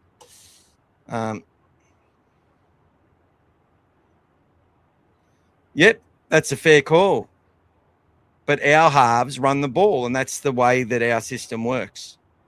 They're runners. What's the comment, sorry? The runner doesn't offer anything. Out of dummy half, he offers a lot more as a runner. If he does a scoot or if he can get away or play the ball. Atkinson is a runner of the ball, but they did. And I felt, it's a fair call, though. That's a consequence of the way the game was played and where it was played meant that they couldn't run the ball as much. But there were moments where they had us in the territory they wanted us in, and Matt Burton took runs from dummy half, which changed the fucking game. That's the point I'm making. And Burton ran the ball like only 66, 2/3 of the time that Galvin ran it. So our boys made a difference with their runs, and they weren't all just running onto beautiful passes into holes. They were running out of yardage as well, not just in good ball. So, I do get it. You've made a really good point, but there's a lot of counter to that argument as well. Andy, today's game showed again good defense wins games, and that's it. That's what we saw from the four-peats, the four-peat Panthers. Defense through the start of the year and attack building and building and building. Teams that could beat them or go with them during the year can't get close when it comes to semis, and only the best teams can take them to the wire in a semi-final or a grand final. And to me, that's only been South Sydney in 2021 under Bennett, because he's just a professional at getting his side up. And obviously the Broncos of 23 and 2025 are the only two teams that have gotten close since the Panthers won their first premiership in that run. Bailey Hay was very good and played his role. Upper Mad Mick, good to see you, Big Roo. Welcome back, brother. Always comes in with a good one. And I'm fired up, as you can tell, brother. Short game, but wins a win. John Morris, g'day, John. Go you good things. Had money on you to winning Golden Point. Good on you, mate. Well done. Gamble responsibly. Luke Thompson, not a six, is hilarious to me. I like what's the other option? Buy Katoa, play a younger halfback. I just don't get it. Yeah, good call, brother. Not a six, not a seven. Fuck me. What is the other option? What is the option? But Phil Flanner doesn't chase down Galvin. Yeah, you're right, Brian. And thank you for your donation today, Brian, to my walk. We did our first 5 kilometre walk this morning. And you can notice I haven't been hitting yous up tonight. It's been a great week with the super chats and stuff. And we're going to do the I'm going to spin the wheel for the Jacob Preston license plate before we finish the show. We need Ben Chikolowski. Oh, 2008, Harry. Fuck me. I remember coming home, second last game of the season. We're playing West Tigers, and I said to Mum, record the game. Don't tell me who wins. I get in after having a good night out. Had some stuff on. I had to take some people out and whatever else. And I come home and Mum goes, oh, bloody Bulldogs. So ruined it for me. But then we lost 50-0 or 52-0, I think, and we lost to Para by the same score a week later, or vice versa. But Ben Chikolowski, oh, my God. Oh, my God. Remember Hutch Mayava played in that 2004 year, probably in round 1. Don't think we saw him again, maybe once or twice. Scored a try on debut against Para. He was all right. Better than Ben. Overall, we don't win the collision in the forwards, luck, leg drive, and dominance. Maybe.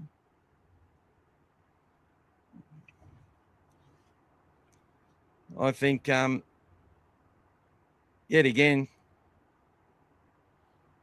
I'll take 16 wins and 8 losses any day of the week when we're developing our team. And we lack that. And we lack that enforcer type that we can't go and buy and we have to develop. I couldn't be prouder of them. They play the best way they know how to win. And as I said, what matters is how many meters you make and where you play the game and how much possession you have and what it says on the scoreboard at the end of the day and how you perform. Our team made the most meters in that game. Why? Because of the way we played. We restricted their meters. So for a team that was dominating our pack, we made an extra 8 meters per set than they did. So, and we both had the same amount of sets. So there you go. All week, Michael, all week, whenever somebody was talking to the players or the coach, they kept saying, we just want to get the 2 points and get out of there. Get the 2 points and get out of there. That's all that mattered to them, guys. That's all that mattered to them. You know, doesn't matter how we got there. It's the 2 points for them. That's all that their focus was. Get the 2 points and get out of there. And they did that. Brian, you're in for the plate, brother. Don't you worry about that. You're in for the plate. I put an entry in for you, brother. And I can do that, and I will do it. He didn't, because Brian's been he's a constant contributor. And everyone who is a member is in with a chance to win this tonight, to win the plate. And also everybody who entered the comp. And there's a lot of you that are paying members that did that as well. So you're all in with a chance. If I know your names. So, what do we got? What's happening, Gas? You back with us? Yeah, mate, you can't hear me? Hello? Timmy, you're not in for the plate, brother. You won the shirt. Shirt winners aren't in for the plate. You already won the shirt, brother, so well done. So I'm actually taking you out. People who won the shirts in the comp aren't in for the plate. So, Jack, you're not in. Timmy's not in, and Aki's not in. I know it's all good. But Brian's in. He's in. He's in for the plate. As is Lucas and a bunch of others. I think Lucas put an entry in anyway. Got a whole bunch of people. But he's back. Yeah, so you're welcome, my friend. Hey, people, let us what's your thoughts of the calls and refereeing today, Andy? Look, I felt we got lucky with some, but there was also some which obviously weren't looked at by Flano and that. I actually haven't watched his press conference. We'll see the difference between the coaches here potentially. Can you hear me, Mick? I can hear you. Now you've gone out of... Are you going to play his press conference, or do you want to know? Yeah, Can you hear me now? If you want me to play the press conference Hello? and put your comments in, and we might stop it and start it a little bit. I've watched Ciraldo's, which was good. Enjoyed watching that. But let's put the press conference on, and hopefully it doesn't breach copyright. It shouldn't, but let's watch it anyway.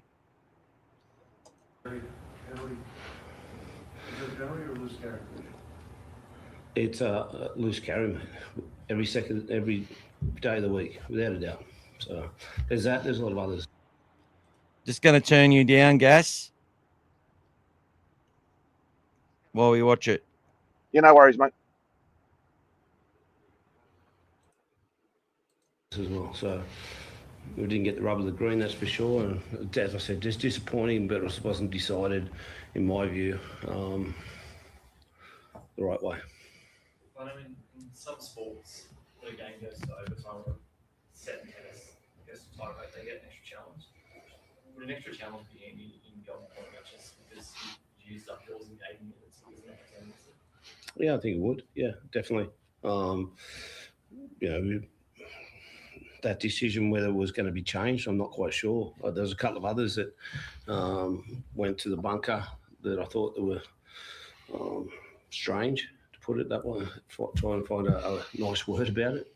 But we didn't get the rub of the green in any of those decisions. So whether we got it in the last 30 seconds, I'm not quite sure. I'll just reiterate, the game has been put on a real high pedestal, and I just thought tonight it shouldn't have been decided the way it was. NRL's done a great job. Our club's done a great job. The fans will decide. Good luck to the Bulldogs. They were good enough to win and kick the field goal. That's our skill. But, yeah, I think we should have gone home 1 point each. What was your take on that? Look, I'm always going to have a biased opinion, obviously out there in the heat of battle. But, you guys all watched it, all the fans watched it, so I haven't seen it back, so I'd have to wait. But I'm sure you guys probably have a better opinion than me at the moment. Like I said, I'm in the mix of it. I'm probably going to say should go our way, but that's just how competitive we are and right in the battle. I want to keep on focusing on the negatives. So, like you said, it's been a great week, great promotion. But in the first half as well, we saw Stephen Crichton put on report for a high shot. Yep. The game earlier was a similar tackle on the bloke that's 10 minutes for that tackle. Just trying to work out some consistency right there. Mate, can you just write your words that you just said and put my name underneath it? Because I'm exactly the same. Like, seriously, come on. There was another one there that Setu 2 was running back to the ball. They kicked it in behind, and he's running back towards the ball. Kick out pushes him in the back, and they get a penalty. Like, seriously, mate, there was about 6 or 7 of them. It was disappointing. But you're 100% right what you just said. I mean, you came under fire for basically saying you couldn't win the comp this year. The way they play today, I mean, if they aim up like that every single week, yeah, you're not going to win the comp. Oh, you just said what I said. You win a lot more games than you lose. Yeah, without a doubt. Like, we had a good footy team. What I said was, I think in hindsight, I probably shouldn't have said it, but on the other flip the coin over. If I say that we're going to win the comp, there's going to be as much criticism as probably more. We've got a good football team. Our club's on the way up. We're ready to go, and we're going to compete this year. We're going to be better next year and better the year after. We're a big club, and we're on the improve. So look out, jump on board or get off. What did you like about Daniel Atkinson's first game? Yeah, well, I didn't want to put too much pressure on him. He hasn't played a lot of games at halfback in the NRL. A handful at 80 minutes, that's for sure. He's come off the bench a lot of times. I thought he did a good job. His kicking was great. Competed really hard. He'll get better week in, week out. Cookie, how did you find it out there with Daniel at the spine as a whole, how do you feel like you guys gelled together? Yeah, I thought we gelled together really well, and I love playing with Acco for the first time. He's someone who takes the ball on. He's very competitive and looking to always take the game on, and I think that's where Kyle has a really good balance as well. It keeps us calm, keeps us to the game plan, and it's probably the same mix that Gutho and myself have. So really good mix amongst the spine. Tonight I felt like we're good. It was very, very loud out there, so it was hard to sort of communicate at times, but I felt like we got the play on quite well, so it's a good step in the right direction. How do you think you guys hit Golden Point? I know, take out the last 30 seconds. How do you think as a team you handled Golden Point? We could be a little bit better, especially in our field goal setup. But it was frantic, and a lot of fatigue goes into the game. And obviously, not that Damien got anything wrong, but he's played 80 minutes.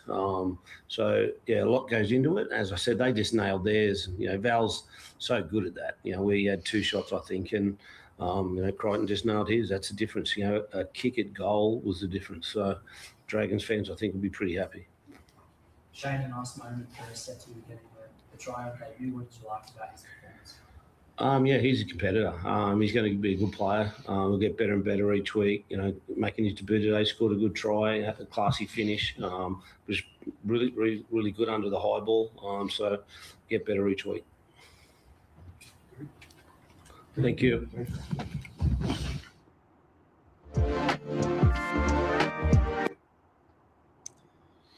So there you go, guys.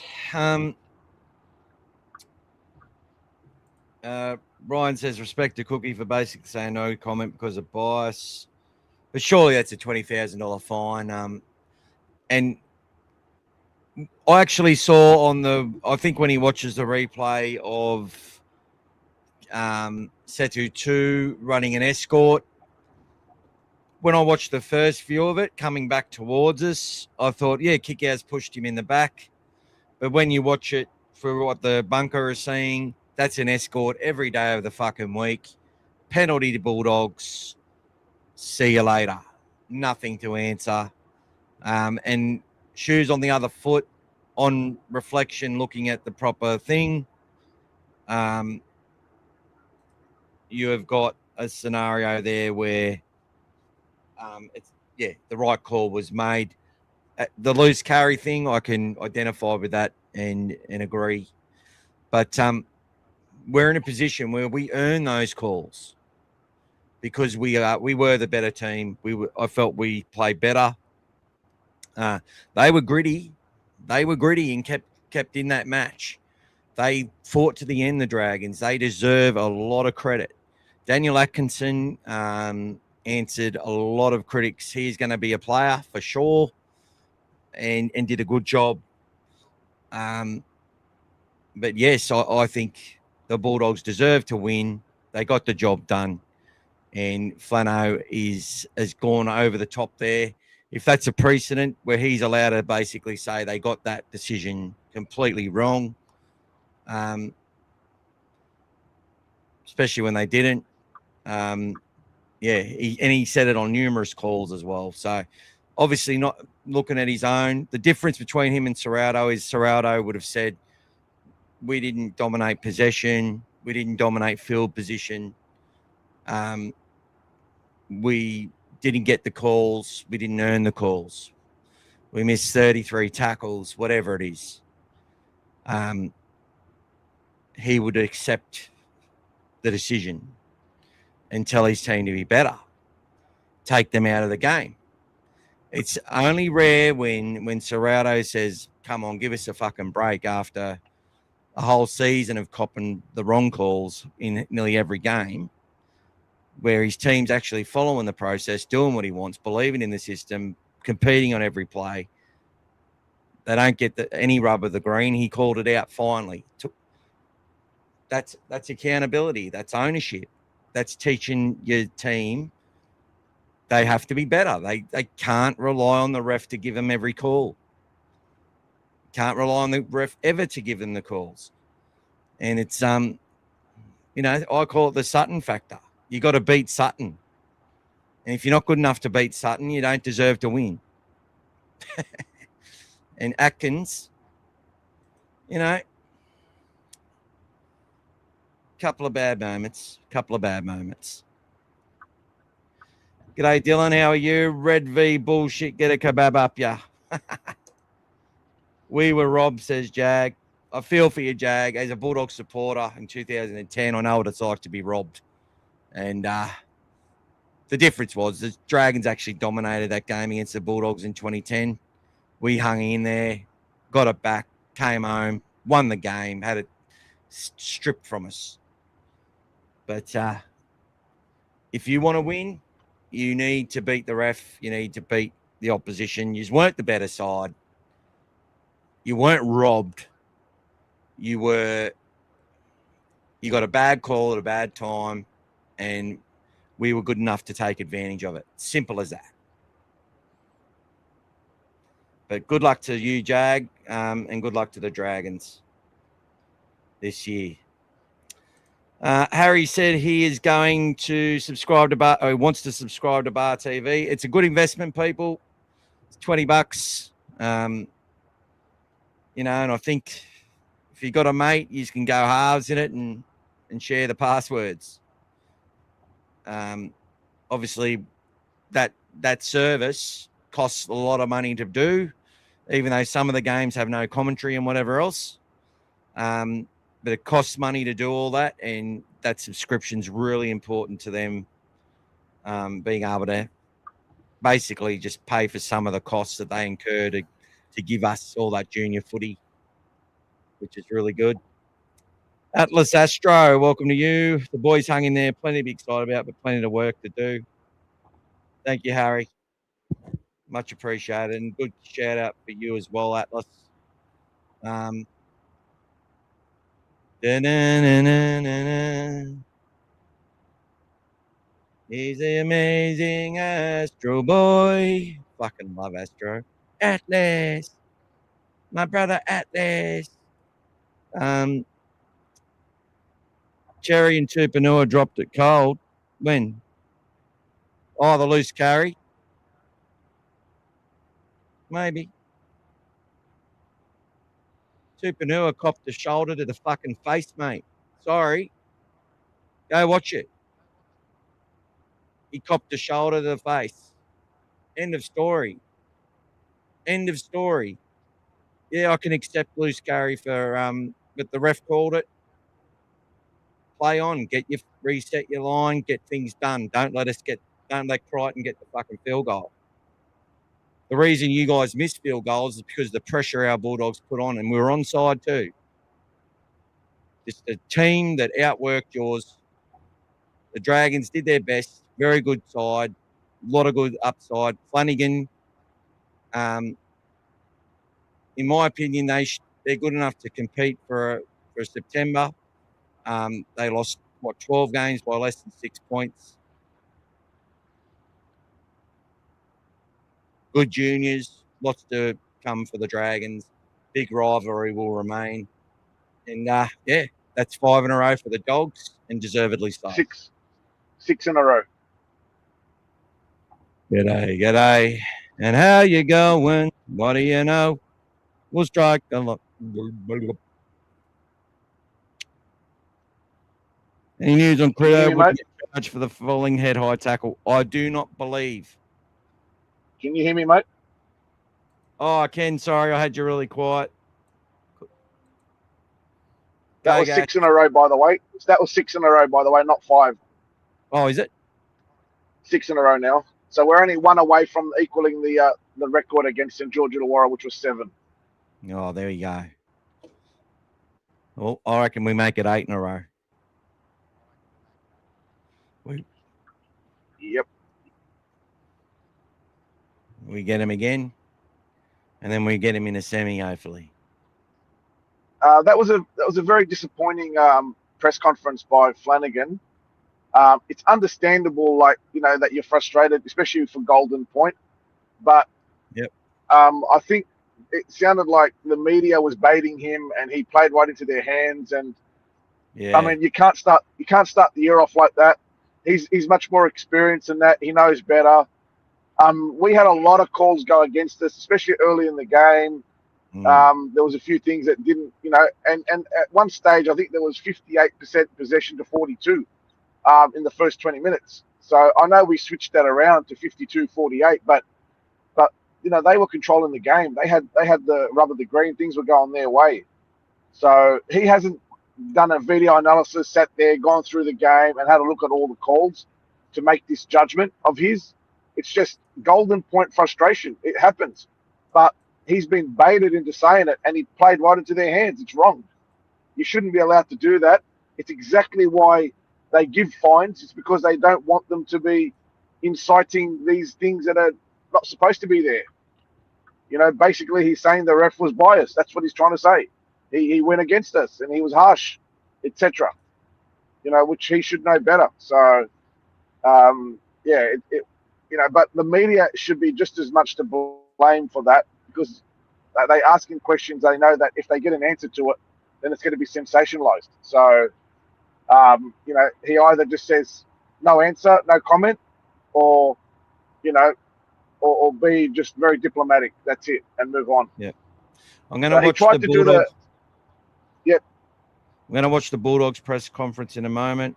Harry, I'm 2 from 2 as well. Tipped the Knights. Didn't know why, but I knew quickly after starting.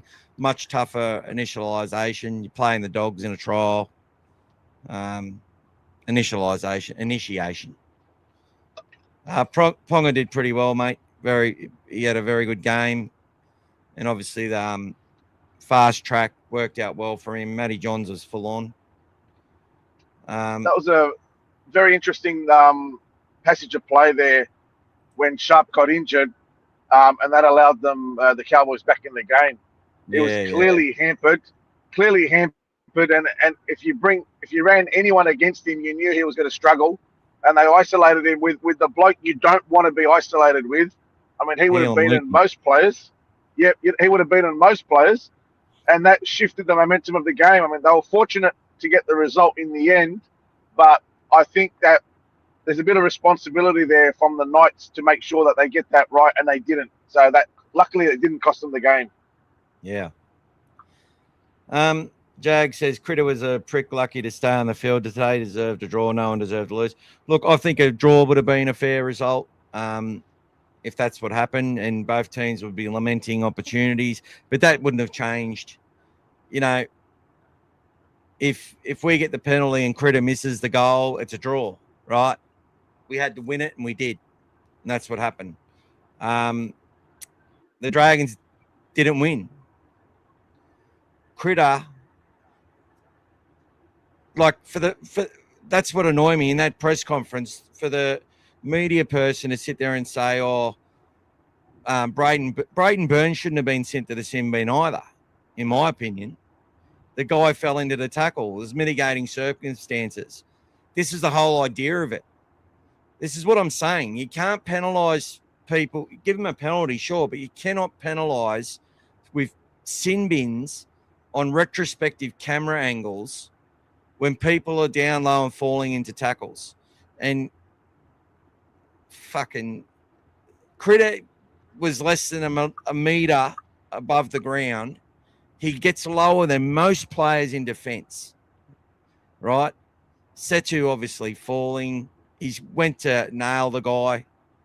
I felt that winger did a really good job, and 27 years old, been fighting for first grade, got his opportunity, and he's a really good player. And but Critter should not have been sin bin for that. Too many mitigating circumstances, chasing a kick chase, down low. Be different if he didn't bend into the tackle. He's fucking benzy. When you bend your back like that, you should never, ever be sent off. Sorry. Suaalii, when he hit Reece Walsh, hit him about a metre and a bit off the ground, right? And had launched with his eyes closed. Critter was lower, way lower. It makes a difference. It's important.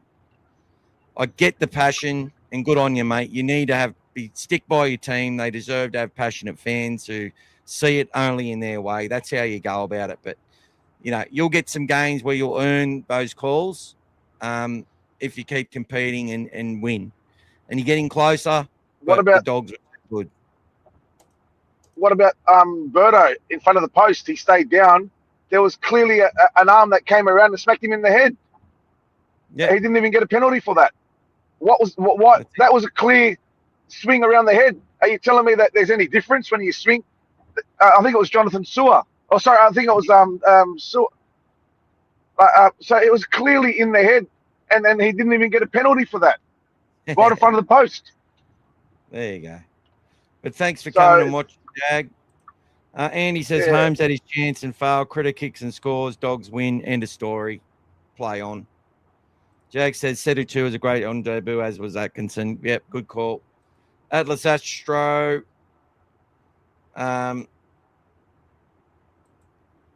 Harry says Hope Sharp didn't cop an ACL. It looked like MCL to me. What a player is he? Jag, I hear there are no participation awards in the NRL, bud. 2 points, rough. There you go. There was more intent on the shoulder to Satilli than Critter's tackle. Both players stayed on the field 100%. Good debut. And Andy says Holmes had his chance and failed. Critter kicks and scores. Dogs win. Let's watch the Bulldogs presser with Critter and Ciraldo. Cameron Ciraldo. Thank you. Yes. You can tell I'm almost out of gas. Yeah, it was really fitting for him to get it on one of those big stages today. Critter, can you describe that final play there? Was there always a plan to go to you? Yeah, we've got a few options there. Me, Berto, always in a position to have a crack at it, and Milky's kind of that last pass, and whoever he kind of feels play the ball speed, whichever pass he wants to go to, whoever the ball goes to, just have a crack. If you get it, you get it, and if you miss, you live with it as long as you give it 100%. So this time was my turn, and lucky enough, I got it. Was it penalty leading up to a constant cherry?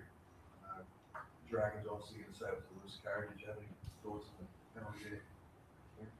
No, I didn't see it. Good call. Oh, well, yeah. There was heaps of calls during the game that go either way. We're that high up. I don't know if you know where we sit, but they look like ants on the field, so I didn't have a great view of it, to be honest. They say they didn't get the rub of the green, and 6 or 7 decisions went against them. Yeah, there was a couple early that went against us. That's why I was really proud of the way we hung in there. Like, we got escorted off the ball early and then went down there, and we apparently did an escort, and then they took 2 points to, get the first couple of points. So, yeah. Sarah, how proud are you of Morton Galvin the week? And he's only a young kid, on big stage, round one. How proud are you of him? Oh, very proud. Said all pre-season, his best ability at the moment is his ability to learn.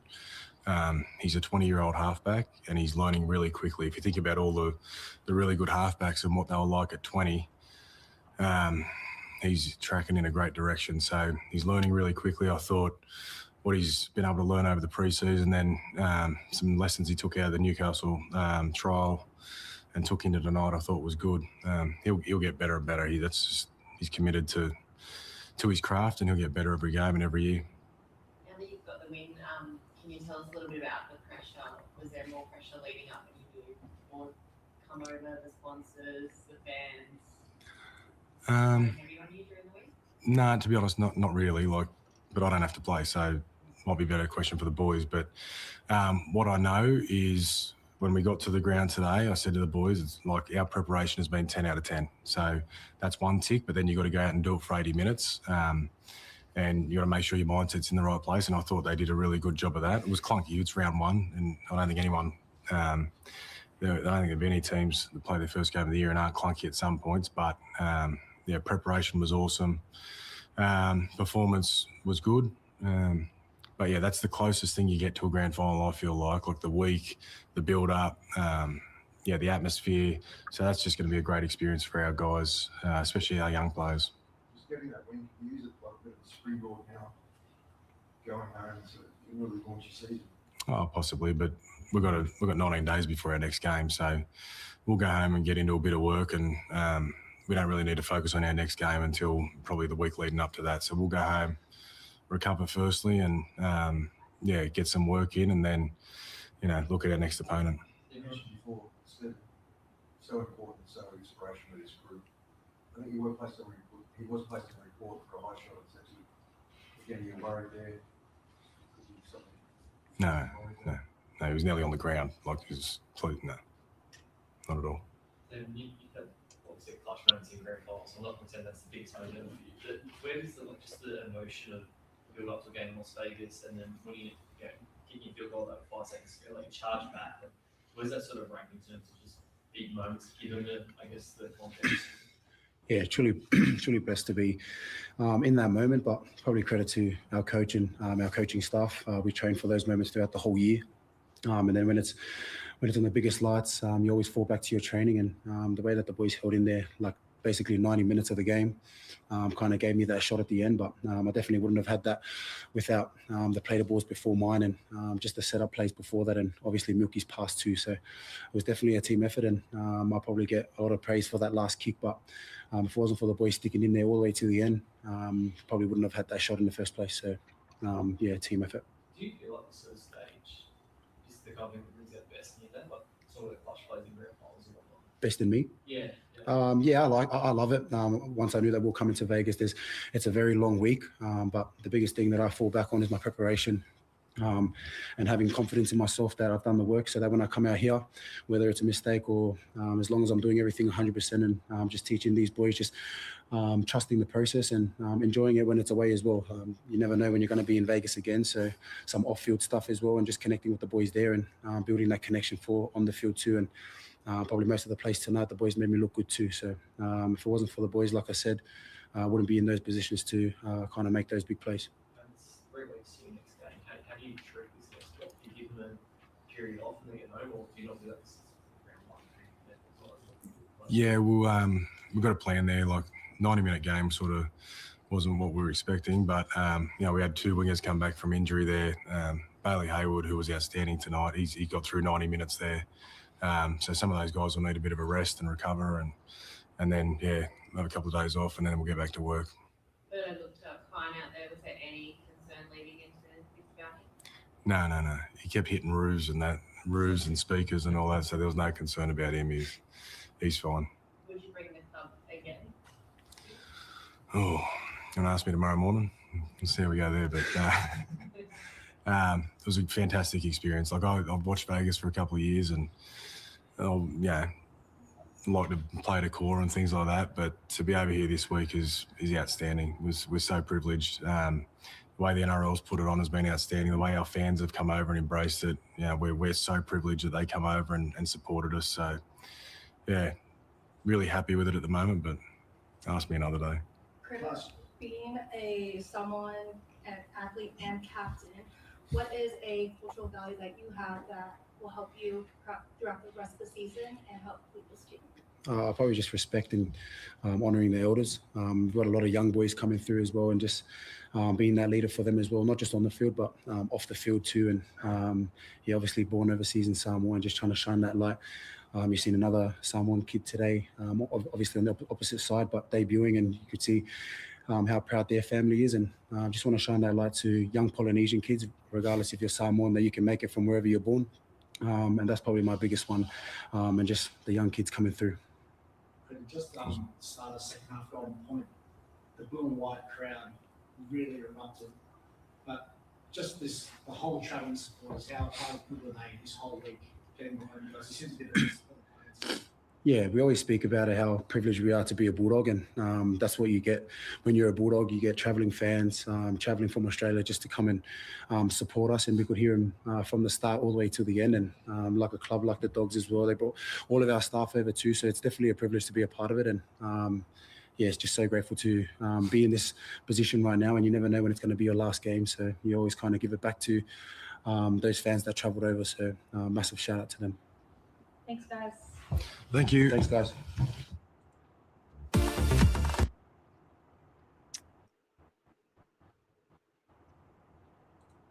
There you go, people. There you go. Any takeaways from that, Gas, while you're on the road there, brother?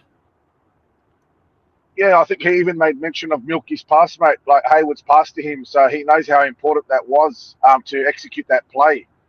That was very important. I mean, obviously he's always gonna he's not a individual, so he's always gonna downplay his achievements and bring it back to the team. But look, Ciraldo echoed exactly what we're saying. Like, yes, they are going to be clunky. No one's going to be perfect.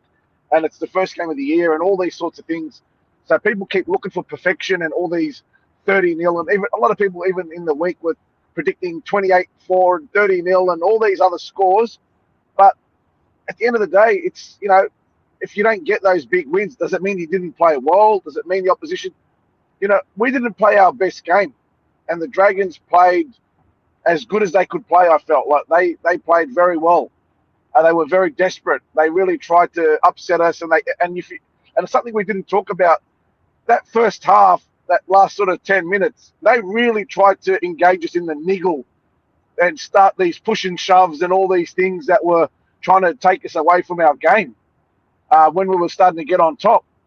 Exactly. So, we owned the second half of the first half. We actually owned that 40 minutes either side of half time. We were better and looked like we were going to do some great things. And they did. They tried to get into our face and mess things up because they were under pressure. Correct. So that's what they were trying to. They were trying to get that niggle. They tried. The ref was losing control. He called the captains out. Like all these things to try to put us off. Like you said, the execution by Cookie, with that kick was a great try. Like he got behind. There was only one player from the Dragons chasing, and he got the ball. So we should have done better to defend that. But it was still an executed great play. But around that, they did everything they could to upset us. But we just kept hanging in there, and we controlled the game. And when you think about it, how often does a player cop a penalty like the way that King did? Coming back, Carraz is not going to be expecting that he's not onside because already there's been a tackle when Critter got tackled. So it was the second play, and he still hadn't got behind the play the ball, which is why it was a penalty. So how often is that going to happen where that could have almost given the game, that's what kept it close, those 2 points. So, a lot of these little things, like, it's hard to look at, but we did what we had to do. And if it was a draw, I would have felt like it was a loss for us because I still thought we were the better team. We had more chances. We probably should have executed the field goal when we got that scrum, 5 minutes to go where we didn't even have it set up for it. 3 minutes by the time we did that, we should have executed that better. But having said all that, there's a lot of expectation, a lot of pressure, a lot of fatigue. And when you're fatigued, guys, different things happen in your mind. Decisions that you make, things that happen, you don't just think clearly. They were thinking, I can tell you what they were thinking. Instead of everyone's going to expect us just to set up for the field goal, so we're going to set the players deep and we're going to go for the try. That's what they were probably thinking. We'll double bluff it. And, we'll try to get them rushing up to save it or something, and we'll go for it. We'll go for the field goal. We'll go for the try. That's what they would have thought. But at the end of the day, they thought they did what they thought was right at the time based on their mental capacity that they had left in the game.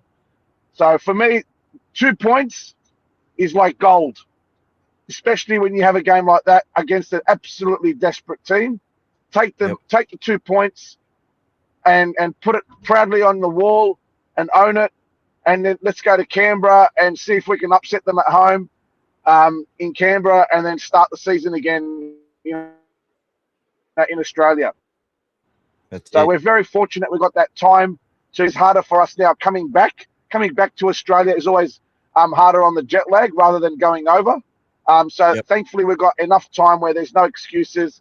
All the players can be rested smartly and get back into their methods. And, Ciraldo answered, obviously he was a winning coach, but he answered as a winning coach, but also he was very diplomatic about something he could have argued about as well. He was, we were sitting up there, they looked like ants, we couldn't see them, etc., etc.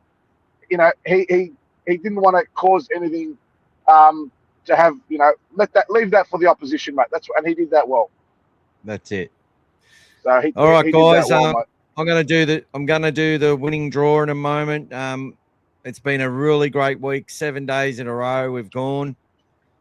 Big thank you to Gas, who's done an amazing job this week, and everyone who has contributed so many ways. I'm walking again tomorrow. I'm not sure if I'll do a live. I'll do a live on many of the days trying to raise money. We've already got over 600, up about $650. So we made more money today with a walk. There'll be lots of spam asking for money, guys. Just ignore that. It's just the quickest way for me to do it if you've already donated and stuff. But yeah, share it around to your networks. Support mental health if you can for veterans. If that's you're happy to support that charity, I'm walking to for that. I love what Brian said here. He shed a tear seeing at the privilege to be, when Critter says privilege to be a Bulldog, brought a tear to his eyes. He gets how us fans feel about the team. Timmy full of pride, the way Ciro and Critter spoke in the press conference. Andy moves over. All eyes on the Canberra Raiders. That's it. We'll be studying them closely next week and the week after. Timmy also made a shout about we've got Jersey Flag and New South Wales Cup coming in next week. So that'll be a big watch for us. And we'll do a big focus on that. Harry says, and we're the first team of Ace history to play in a goal and point game and win. We're history makers, Harry. And Harry, I'm thinking what we need to do is you, me, and Gas need to watch a game of footy together, and just do like just watch a game, commentate it, talk about what we see. We might do that a couple of times. Lee Addison, the rugby league coach, he actually loves doing that stuff as well. So we might even bring in an expert, former NRL assistant coach, World Cup, undefeated World Cup coach with some of the Minows in Poland and America and stuff like that. And does a great coaching program and wrote the rugby league book that I've shared around to a few people who have won some comps, including Jack Barber, who won the T-shirt today. So congratulations to him. Congratulations to Timmy and Akram. We'll be doing a preview of Jersey Flag and New South Wales Cup, potentially as good as I can. Obviously, it'll be the first game. I won't know everyone in and out. But I will be bringing some Bulldogs fans who do have a key eye on our juniors and watch them religiously. I've spoken to a couple of people who are really invested and have that time to do that. And I'll bring them on and give a little preview and their thoughts on things as well throughout the year. Brian says, thanks to you, Gas, and to me. Thanks for all we do. Where is Gas from? Gas is Australian. He's born here, aren't you, Gas? Yes, mate. Canterbury Bankstown Hospital. Canterbury Bankstown Hospital. Lebanese parents? Yes. Beautiful. Timmy says you'll join us in the commentary box. You're a bit quiet, Timmy. You're a bit bloody quiet, mate. You'll have to come out of that shell a bit more. You know, you got Harry in there. We won't hear you, Timmy, when Harry's in the room. Or Gas. Or me, for that matter. Let's commentate our next meeting later this year, mate. Would you be interested? I'll have a look, Jag. Is that you, Jesse? Is that you from Mad V podcast, Jag? Is that you, Jesse? I'm not sure if it is or not. Let me know if it is, Jess. Timmy loves your passion as well. Any last thoughts, Gas, while I get the wheel up on the screen for us to announce our winner? Yeah. Probably about a 95% chance that I'll be at Belmore on Saturday for the New South Wales Cup match for the Bulldogs against the Dragons. Okay, so do a live stream. I think if I'm going to be there, there's every chance I'll probably do a live stream, and we'll probably have the banner there as well, guys. We might as well support our New South Wales Cup, give them a bit of love as well, yeah. So if anyone's going to be down there, generally my favourite spot, if they're allowing us on the opposite side, is around that sort of 50-metre line on the wooden benches there on the opposite side of the grandstand. So yeah, That's my old spot from the 80s and 90s. So look, Jag was on from the Mad V Dragons podcast that I was on earlier in the week. I didn't get to watch the vodcast. I'll go and watch the replay though, guys. Obviously, he would have been very upset and in a true echo chamber, I'm sure, as we are here. But it's great to have a Dragons fan come in and voice their concerns. And I totally get it, mate. I totally understand it, as you know I do. But, yeah, we'll definitely have a look at potentially doing a joint review of a game or something where we watch the game. Obviously, you can't stream it. It's a breach of copyright. But unless you make it look almost, we'll do what they do on some of those boxing matches where you just change everything. You blow it up too much, zoom in too much, all that sort of stuff. But too much effort.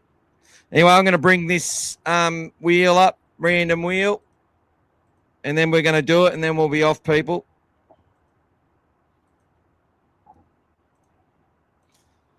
Here we go, guys. Give me the drum roll, Gas. If you're driving, actually, you probably shouldn't. Yeah, mate. You probably I'll do it. You probably want to cover that, mate. Yeah.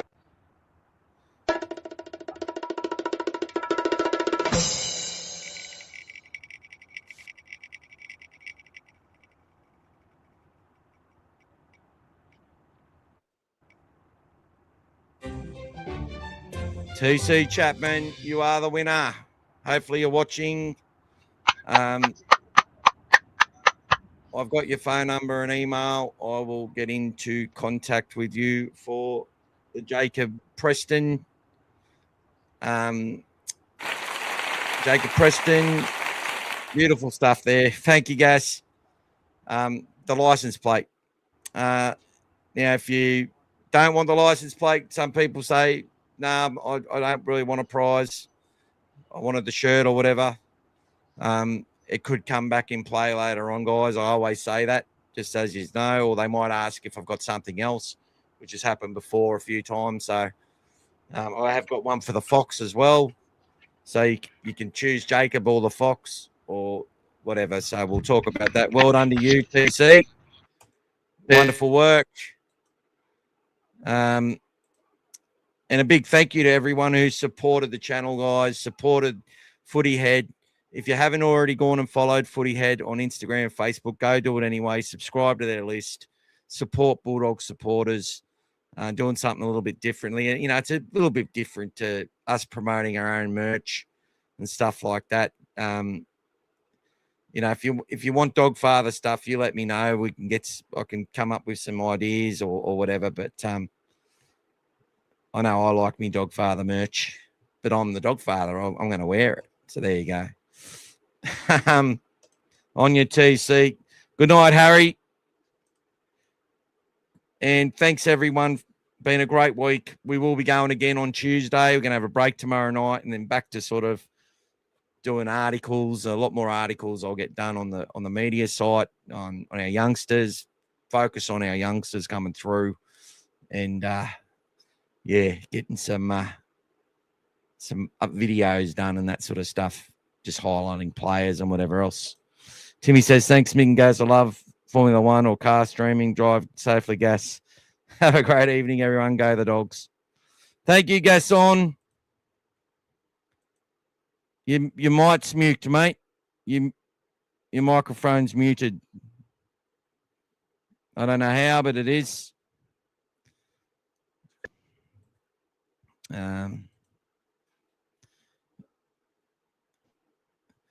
He was back for a second, but it's gone out again. This can happen sometimes, mate.